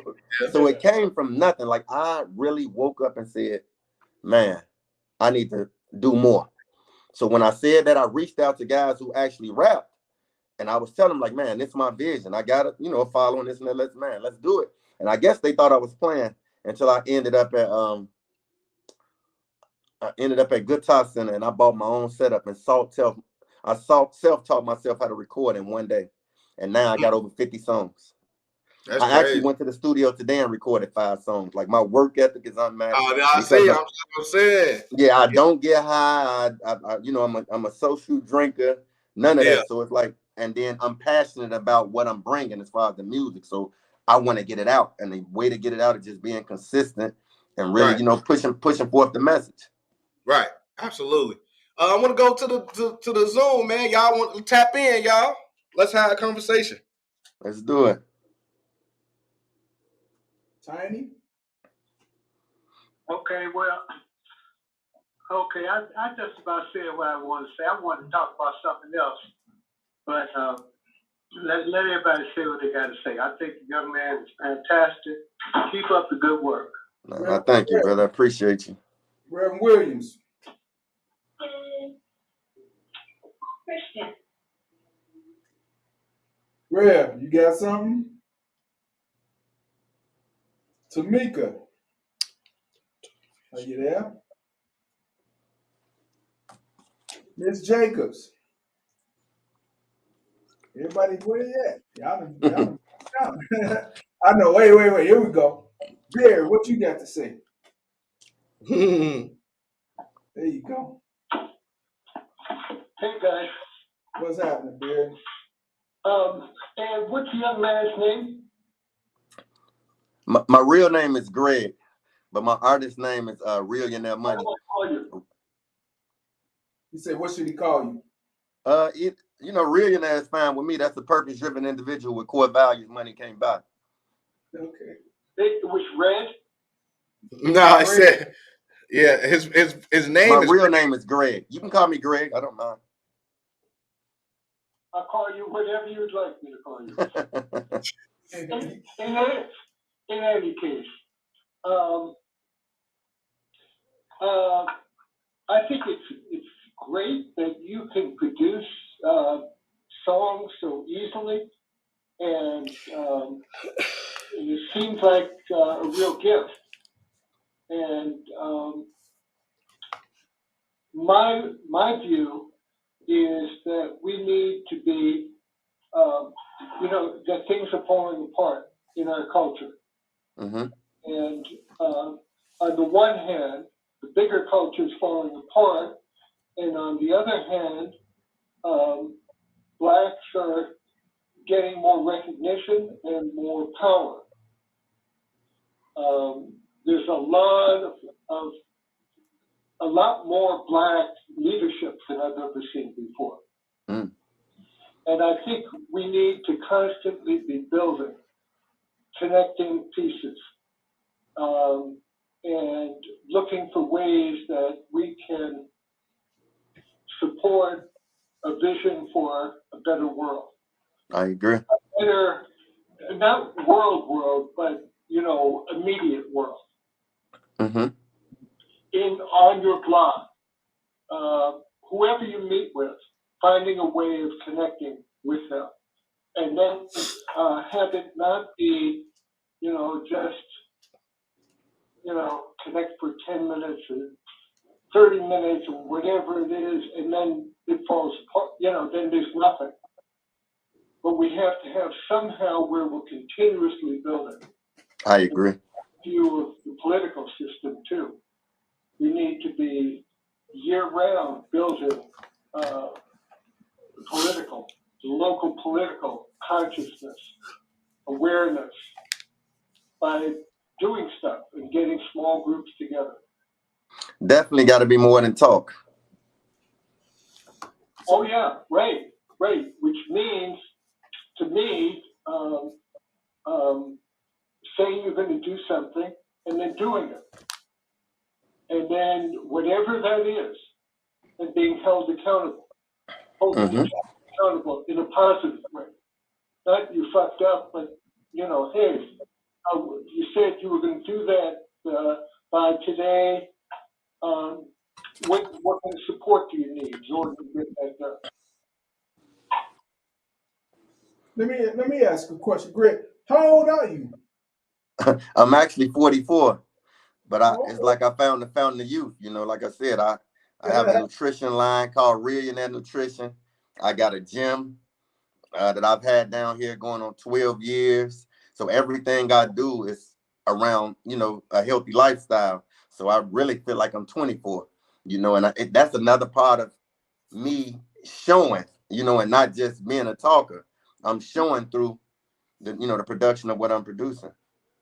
you're leading with That's what you got to do. That's what you got to do. So can I add something? We've got a real small group called the Healthy Living Council, and I think you could add to it. I'm open to it. What's that? I'm definitely open to it. Anything that's gonna lend a helping hand, my services are there. Well, the idea is you help and be helped. It's not a one-way deal. Cool. So I just need your contact info. Barry, you do realize he's in Atlanta, don't you? But I can get there. I'm back and forth. Your bid to connect, and no, I didn't know that, but it's all the same principles. It continues. It's like what you're doing with your health. You're not just doing this healthy stuff for a day. No, I'm all over the country. I'm in Africa with it, so it's like I got the herbs and stuff everywhere. That's what's up. Right. Well, that's what we need to do. I think in every dimension. You need to time in. Yeah, I'm definitely can get the information and we go from there. Oh yeah, we could tie you in with a lot of stuff. We could definitely tie you in with a whole lot, man. I appreciate Jamae for making sure we got connected because we got a lot of Jamae. Yeah, this Yeah, Jamae. she spoke. That's my sis. She spoke highly of you guys. Like y'all gotta connect with. You know what? Once she got a vision for something, she be on it. So yeah, Right. Yeah, he just Steve was just saying that we got to get you in contact with the 40 Acres Fresh Market, which is going to be the Black-owned grocery store here in the Austin community. Yeah, she was telling me about it. Right, she doing her products and everything up there, Mm-hmm.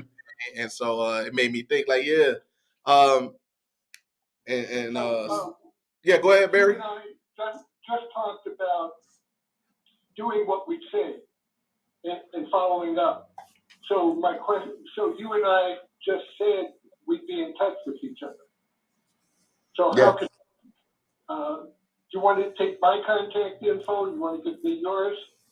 Yeah, I can give you my cell number. You could get it from the guys or whatever you need to do. And we'll have DeAndre forward it too. So you probably know Al Stetson too. Okay, great. Thank you. I'm not sure probably if I saw him.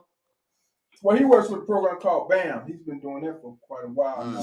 I'm not sure. I may know him by face if I don't know him very well. Jamae used to work for Northwest Austin Council. She used to be back in the day. I think that was part of the reason how I got up and went to Douglas and did it there. Okay, bet.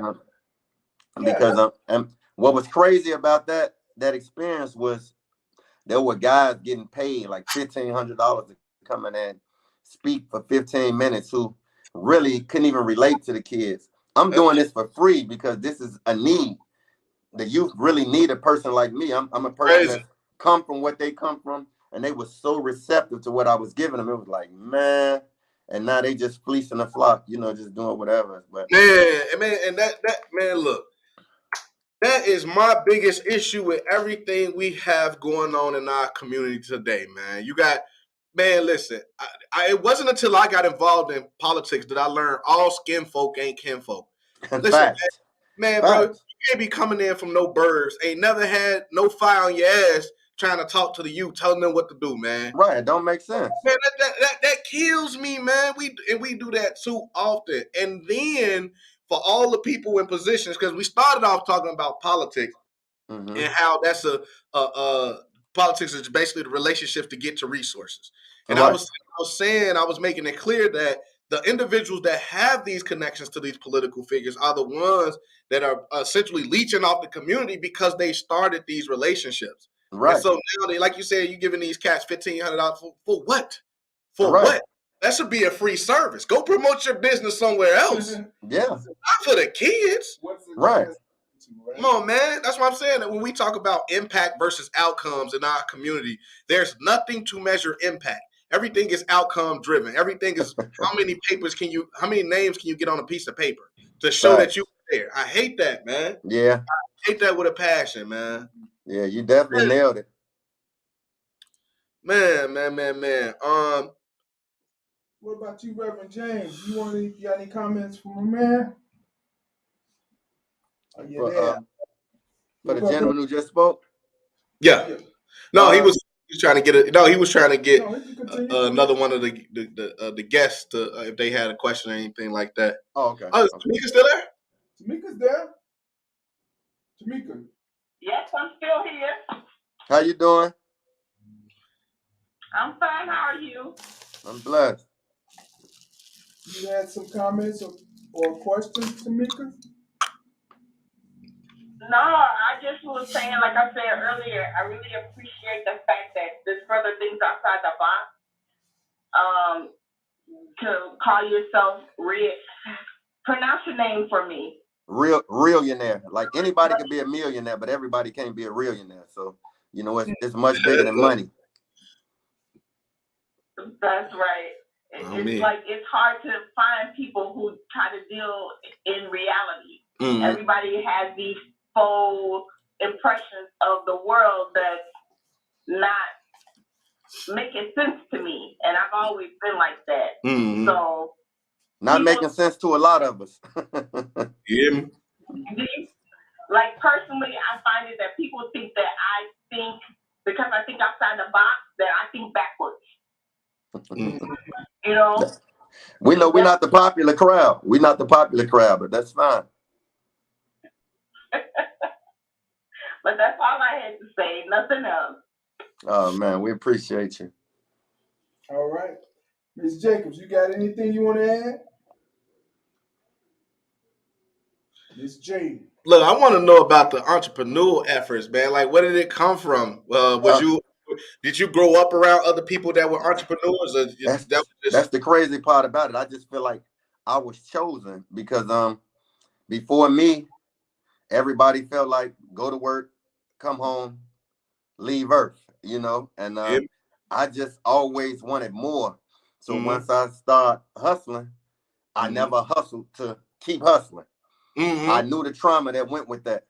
You know, it was times where my kids couldn't be outside unless I got security. It was times where I wasn't outside unless I had the security with me. Like, it really was like that. That's why when people see me here and then when they see guys coming from Chicago flying out, and they like, why do, because I keep it under wraps. Like, why do everybody from Chicago always come and stop and see you first like this? Like, they got to come and pay homage. And I'm really telling them, like, man, it was really a time where I moved through that city like that, like for real. Like, anybody who say anything different, they hate me. Yeah. I took care of a lot of guys, man. The only thing was, like, once I caught the Fed case, it like woke me up to the damage I caused. So no matter how many guys who I helped get homes, cars, money, this and that, it didn't add up to the little Jimmy who probably could have been something, who mother was shopping on my blocks and this and that, and she never got to nurture him because of, you know, she was caught up, you know, in the drug life. Right. But so I really think that I was just chosen to do it, and that's why it was so amazing once I caught my time, I was trying to maintain businesses and properties that they didn't take. And my family could not maintain them because they weren't educated to do so. Like I had a restaurant right on Austin and North Avenue. It was a Philly cheesesteak restaurant. I was killing them. I had the whole corner really like I think it was a rib place, but I had the barbershop right there, which I empowered one of my other younger brothers. He was a barber. I didn't sweat him or nothing, huh? Right next to the car lot. It was a car lot. Yeah. It was on. It's like the L on Madison and on North Avenue in Austin, but it's Mason. Right. But it's Mason. Yeah. I had marble stations in there, man. I had so much stuff going on with properties and all that, way ahead of my time. So when I came down to Atlanta, I was so humble to be home that it's kind of like I kind of lost that for a moment. I did come and I was like, man, they don't know me here, so I can go work at a McDonald's. I get my feet wet like that. But I was into fitness. I had started exercising when I went in there. So I went to LA Fitness for 2 weeks. I worked 70 hours and they gave me a check for $440. That clicked my switch back on. Hey, this ain't it, man. Into my entrepreneurial ways. So I ended up looking for a space. Financially, I wasn't really in a position to have a space, but visually I knew I could get it. So that's one of the points I make in the book that I give this game out. I went and looked for a space that hadn't been leased in 2 to 3 years because I knew the owner would be eager to lease it. To make a few and not dollars, only would he be eager to lease it, if I accepted a longer lease and he saw my vision, he would build it out for me for free. So I grabbed a partner who was managing at LA Fitness and I asked him, I said, man, what you want to do? You want to work for the man or you want to become the man? And man, he jumped on board and we've been rocking ever since. Shout out to my bro Greg. And then everything piggybacked off of that. I actually had did the gym. I was doing meal prep. Meal prep turned into a restaurant called Hybrid Fit Food for 5 years. Only reason it kind of like faded away was pride. I don't let pride get in the way of ego of anything I'm doing if it's not, cost effective for what I got going on. So I had Hybrid Fit Food, which was a restaurant. I piggybacked that to a restaurant chain out in Champaign, Illinois. And then I was also in the process of doing one in Decatur before COVID hit. So I got a bunch of, I had a bunch of legs moving, in the fire. So that's how the restaurant came about. That's how the herb line came about. I got a skincare line. I got a bunch of things, working, man. But when you one man, you need a team sometimes. But I'm working through it. You definitely need a team. That's for sure. Yeah, that's. So how do you manage it all then if you don't have a team? I always say I'm not from here. So I hear that. I like, feel that. man, I know it's important to get sleep and this and that, but like, man, what I don't do, I don't get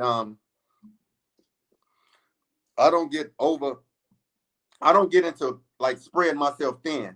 So if I feel like one needs my undivided attention in that time, I'm really focused on that. I always believe that I have more than 24 hours in a day. So even if I got 2 employees, that gives me their hours as well. So if they giving me 8 hours and 8 hours, that's another 16 hours that I add to my day. One might be making herbs, another one might be pressing shirts. So that's how I feel like, man, when you say you get the same 24 hours, I get a lot more than 24 hours out of my day. I feel like, this is nice. This what's up. Building the army. Yeah, that's what's up. I remember the barbershop in that. Yeah, the barbershop was laid out. I had this thing that I would do with flat screens before a flat screen even came into existence. I would build like a wall frame around it and put the fabric to make it look like a movie theater. So like even when you came in my homes and when you came in the restaurant, you thought it was a flat screen TV before you even thought of a flat screen because you never saw the back side of it. Right. My guy Drain used to frame them out for me. Yeah, shout out to my man Drain too. That's what's up. Yeah, he was doing a lot of my behind the scenes work, him and my Uncle Rick, and nobody really knew that I was who I was because I was so. Only way you would really know that something was really going on with me because I love cars. That was the only real thing, but I wasn't loud and no hot head. I always respect my elders. I carry myself like this as a youngster. Like I've always had these mannerisms. Yeah, that's how it's supposed to be. Yeah, it was good upbringing. Shout out to my father and my mother. I lost my mom last year. That's really another driving force behind what I'm doing. I feel like she really guiding it. Mm. So you had a 2-parent household there? Yeah, I had a 2-parent household that got introduced to the other side of life when everybody during those times was doing those things. Okay, Like I hear that. my mother and father was, man, they was the family. Like everybody looked up to them. Like working, mom, father, and someone got them sidetracked, introduced them to the wrong things, and I had to step up and be the man. So I did. Even like they had purchased our first home. As far as like family go, my mother and father was probably the first one to buy a property. And when they went through their hardship, I took over as a man, young man, like 20, 21 years old. They sat on the sideline for that. I revamped the whole house. You thought it was a multi-million-dollar house sitting right on Menard and Division. That's how I laid it out from top to bottom. Like I felt like they deserved that. That's what's up. So look, in the regard of some of these other youth that probably got mom and pops, because I know most of the wayward come from just having mom dukes only. But for those that got both, what would you say that would help them move away from the life? You know what I'm saying, and get into where you at right now? Type. I think it's important. Like communication is a major thing. So like even when you have a 2-parent household, sometimes the mother and father is just constantly working and they're not really putting that time into nurturing that youngin'. So now he's looking for that outside of the home, or he's looking at that on the TV screen. So when someone is glorifying popping perks or drinking lean and all this and that, they gravitate to it because nobody is really educating them on the inside. So me, I would think, man, it would come from the parents' perspective, as far as like really being in tune with what your kids got going on. No, you don't have to police them. No, you don't have to, you know what I'm saying, be around, just really like, around 24 hours a day in order to instill some values and quality in them where they understand like, man, nah, this is not the right way. This is not the right path. But like I said, you got a lot of parents that are just going on with their lives and they turning a blind eye to what's going on, and then they shocked when the outcome is different. You know what I'm saying? They thinking, nah, little Jimmy was doing it. Nah, he was doing this and this, So, but it's just being in tune. Like I actually moved my son, you saw in the video. I moved him down to Atlanta in 3rd grade. He's a sophomore in high school now. I moved him down here. Me and his mother agreed that it was the best space for him. I had 2 older sons by her, and they moved down for a minute, but it was a little too slow for them. So one of them ended up actually getting shot at school at 15 years old. So my family has been through some trauma when it comes to, the violence and everything. But him, I just felt like after that, I was like, ain't no way. You coming down here, and I've had him since he was in 3rd grade, man. And now he's a sophomore in high school, A student, he excels in sports and everything. So, I just think part of that, like I said, it falls on the parents and then the willingness to communicate everything out. Now, I don't want to pit one against the other, but I do feel that males play a large role into where that child goes. Would you say that's true too, man? Like, again, not trying to pit either, but what would you say is most important in the development of a young child, the mother or the father? I definitely think, and there's no knock to the moms from the nurturing perspective, but I definitely think that father figure, as far as like putting his foot down. And then I kind of fought myself a little bit, even when it came to my youngins, because I didn't press as hard as I could have for the other children. Like when they came down and then they like, we're not really feeling this because it was a totally different environment. It's quiet, it's diverse and everything. And they kind of went back to their mother. So, and there was a lot of, I would say a lot of friction that came with that because they felt like they were out in the trenches and I was in, you know what I'm saying, in Atlanta and Georgia and living a good life. So I feel like it's really I think that's even to the housing situation on how when they took the males out the home, which I addressed today in one of my songs, they know that we are that focal, that center of attention. So it's like, if we can remove this man from the home, we can exploit the people. You know what I'm saying? Right. So it's like I got a song that says, if you dominate the male, we can exploit the people. Even paint a white Jesus, show them they ain't equal. If God is white, then that means I'm beneath you. Gave us a book to learn, taught most how to think too. And what I was really saying was like, the man being incarcerated, the man being strung out on drugs, the man being considered a violent man, and I'm talking about the black man. All these different things that are stereotypical. You know, a lot of us aren't what they portraying on TV, but this is the visual you get of us. So that's why a person will see us walking down the street and try to get on the other side of the street. You know what I'm saying? So it's like, we got to change that. And I'm one of them young brothers who, you know what I'm saying, I'm for that change. Yeah. So I feel like, man, we have to reassert ourselves. I think a lot of the fathers today are scared of the youth, to be honest. I think they're afraid of them. I'm not. So like, right. I'm willing to, you know, to do whatever it takes. You know, I go on the blocks, I speak, I'm gonna do whatever, because it's like I know y'all dealing with trauma. I know y'all dealing with pain, and you know, it's just really just breaking through that. Hey, Greg, when you lived in Chicago, Menard, you lived on the south side of Division or the north side of Division? I lived on the north side, 1222 North. Yeah, oh, yeah, definitely right there, Mr. Furman by the garden. Yep, right there, right across the street from him. For sure. You know, he up in age now, man. He's like 94. We've been trying to come on. We've been going through some things, but he, you know, he's been on at the beginning of the year. I mean, of the show. But definitely, man, it's great to know that you're doing some great things, man. That's what we need. And, yeah, you know, man. I'm trying to lead by example, man. You can go back, like, this ain't nothing that, even though we're talking music, if you go back on my social media 10 years, I've always just, you know, spoke to the togetherness, the growth, and us as a people, you know what I'm saying, trying to build, learn, you know, destroy, unlearn, and relearn, just everything, because I know that it's a need. So this ain't like I woke up and said, oh, I can make a couple dollars off of this, because it was never about the money when it came to the project. Hey, real quick, you remember when Twister was down there on top of the whale's fish when they did that video? About 15 I remember vaguely when he did it, yeah. Yeah, it's been about 15 plus years. Yeah. You know what? I want to go back to Tamika. Last week, you asked the question, how black women that how they could support young black men. I think this would be a good time to pose that question. I would like to hear what Greg's answer would be to something like that. I think a way to help us. I'm speaking from personal experience. I am a single mother of a 27-year-old African-American young man. Mm-hmm. And I am a sort of a go-getter. That's who my personality is. I see what I need to do. I try to do it. Mm-hmm. But as for my son, he doesn't take it that way, and he doesn't think I know what I'm talking about.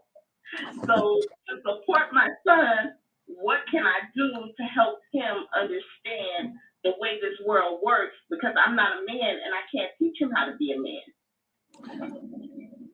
I think a lot of it is what we spoke to as far as not having that male figure. That's why I salute all the queens who are out there making it happen without that male figure. I think that's where mentorship comes into play. You will get a gentleman like me, and he really got my number, and I can genuinely be in tune with him and, you know, showing him a different way to maneuver. Don't put all of that on you, because at the end of the day, when we were coming up, like how they joke about how the lady up the block could, you know, help raise you. Like it was really, you know, families raising families. So I feel like in that respect, it would be to get, like I said, a gentleman like us to really, you know, do that's where the mentorships come in at, and they become more powerful when it comes to young men who hear their mothers but don't hear their mothers, you know? Yeah. So that's my take on something like that. But that don't mean the fight don't continue with you. You keep that same fight. But there are some genuine brothers out there that I know, and I'm one of them, that are willing to assist in those type of situations. My phone rings to this day with grown men my age, you know, being a mentor to them. So that don't stop. It just comes with humility. Like if a brother really feel like they need that, you know, that's, you know, I'm here for that as well. Yeah. Yep. All right, appreciate it. You know what? So we're about to get ready to wrap up. We're going to go ahead and wrap up. We're going to move over to the Zoom and go ahead and get some final thoughts in. Cool.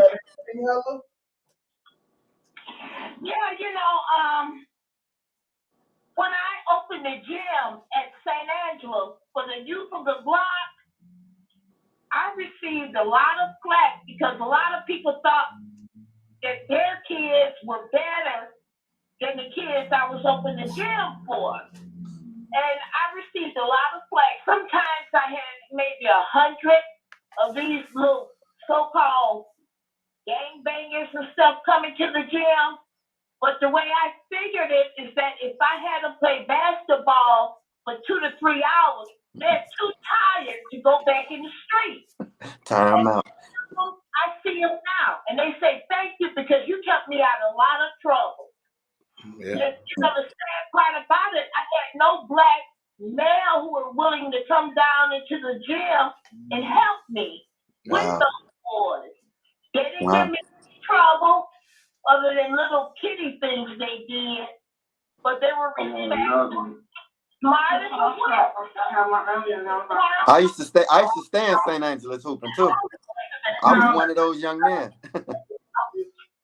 I'm just saying, that's just you have to give people a chance. You have to give them a chance. And don't fall for this media hype like all black men are this, that, and the other. That's yellow journalism. They just want to sell papers and sell TV time.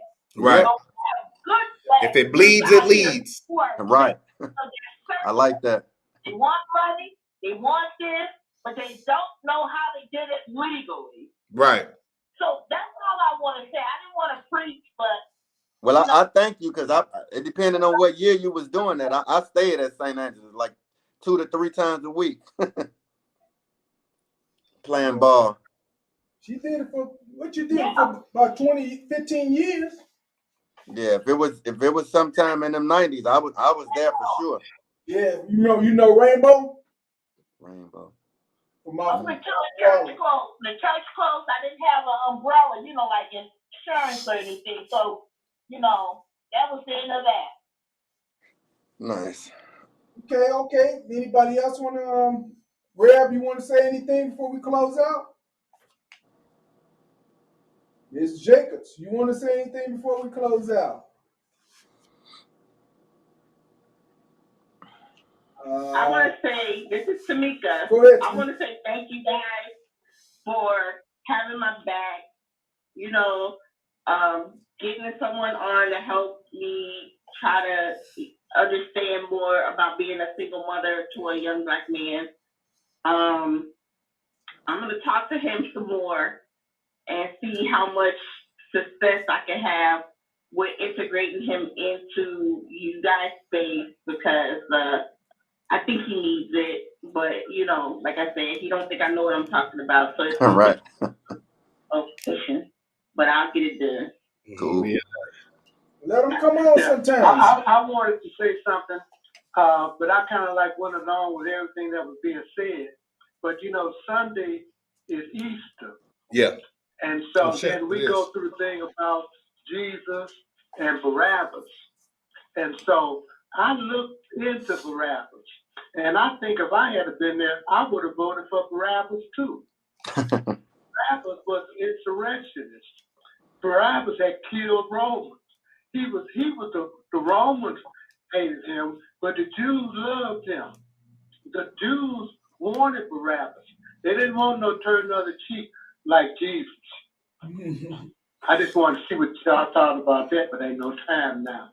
I don't even know who Barabbas is. It's one of the stories in it. In the scripture. Check him out. Google him. Nah, He was an insurrectionist. I feel like I don't know. Huh? I was gonna say I don't know. I'm not opposed to having a show next week. I mean, I know it's Easter and everything. Doesn't deter me from having a show. So if you're on, let's open up about it, because I'll do some research, because I definitely don't know, but I wouldn't be opposed to having a conversation about it. Yeah, right. Let's do that. The white man never told us the truth about anything. Oh, anything.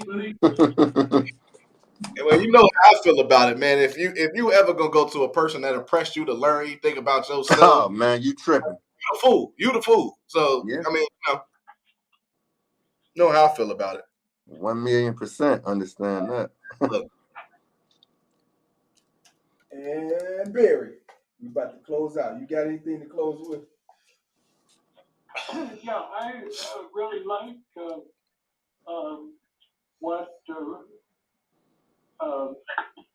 Greg. and I'm going to have trouble Greg. pronouncing his name. Yeah, Greg or Realionaire. Realionaire. So, appreciate what you're about, and I think Tiny said that right from the outset, and I appreciate what Ella's point and Tamika's point and Tiny's point, and I hope we continue to build, because to me that's the critical thing. Nothing is going to happen if we just connect and that's it. And nothing I agree. will build it of anything beyond that. My nose. All right. Thank you, Ron. DeAndre? No, I'm gonna give it to Greg. You're gonna give it to Greg. Yeah. Go ahead, Greg, do your thing. Anything you want to say, or you know what I'm saying? Man, Drop. I just Tell us think we gotta. everything. Huh? I said promote links, everything. Yeah, I just think we got to keep the discussion open, man. I appreciate you brothers having me on. I'm open to come on anytime. You know, y'all got a brother in me for sure. You can get in contact with me. Instagram is Realionaire, RealionAire_money on IG. My Facebook is my government. I ain't hiding from nobody. It's Greg, Greg, McNeil, McNeal. I got Realionaire Nutrition. I got a book called BackgroundCheckTheBook.com. You can really click on those links and really just see a lot of the things that I got going on my page. It'll also connect you to a lot of it. I have Realionaire Lifestyle Apparel. That's a clothing brand. And I'm just really trying to push the envelope, man. Just show us that we can still have nice things. We can still be who we are by being, a righteous brother, a righteous individual that's really for the people. And we don't have to be out here, causing harm or promoting the foolery, as I call it, and in order to achieve those types of things. So I'm not perfect. I'm still growing and I'm still building, and I just, what I'm saying, but I put my all into what I'm doing, because I feel like I'm going to be a part of the change. That's where my legacy lies in. My name and what it's going to stand for is going to, people going to understand that I really sacrificed and did a thing that really changed the tide. Absolutely. Hey, we're going to tie you into Miss Jacob's son. He's out in Atlanta. He's got a cafe, coffee shop. Nice. Some Chicago type things out there. He's an entrepreneur also. So definitely, she's always on. I don't know where she's at right now, but I appreciate you coming on, Greg. Realionaire Money. Man, I appreciate y'all for having me, bro. Anytime. For sure. I bet. And for me, like I said, I think we started off and then we ended with the same kind of context, man. It's all about relationships, man. Relationships. I know we started off with saying politics, the relationships to get to resources, but relationships are the relationships to get to the resources. Yeah, that's the land. Relationships are the land. You hear me? We never know what another person gonna have or can do for us, or what we can do for another person, or what they may have for us. And so, as long as we share without the idea of getting anything back, like really said in chess moves, that is how we are going to benefit one another, and that is most important in this journey of life that we are on. With that being said, thank you, everybody. We do this from 6 to 8 weekly, Sundays, man. We have various channels and ways to interact with us. We got the Facebook, the YouTube, as well as the Zoom. If you're on the Zoom or the Facebook, make sure you subscribe. Make sure you like. Make sure you comment, because we can see it and we can add it directly to the show. That is how you enhance the conversations that we are having. Right. In closing, we have open seats at the table. All we asking is that everybody come on home. Thank you for allowing us to welcome you to Northwest Austin Council. Y'all have a good night. All right. Appreciate you, brother. Yes, sir. Thank you, bro. We can see your house from right here. Your old house.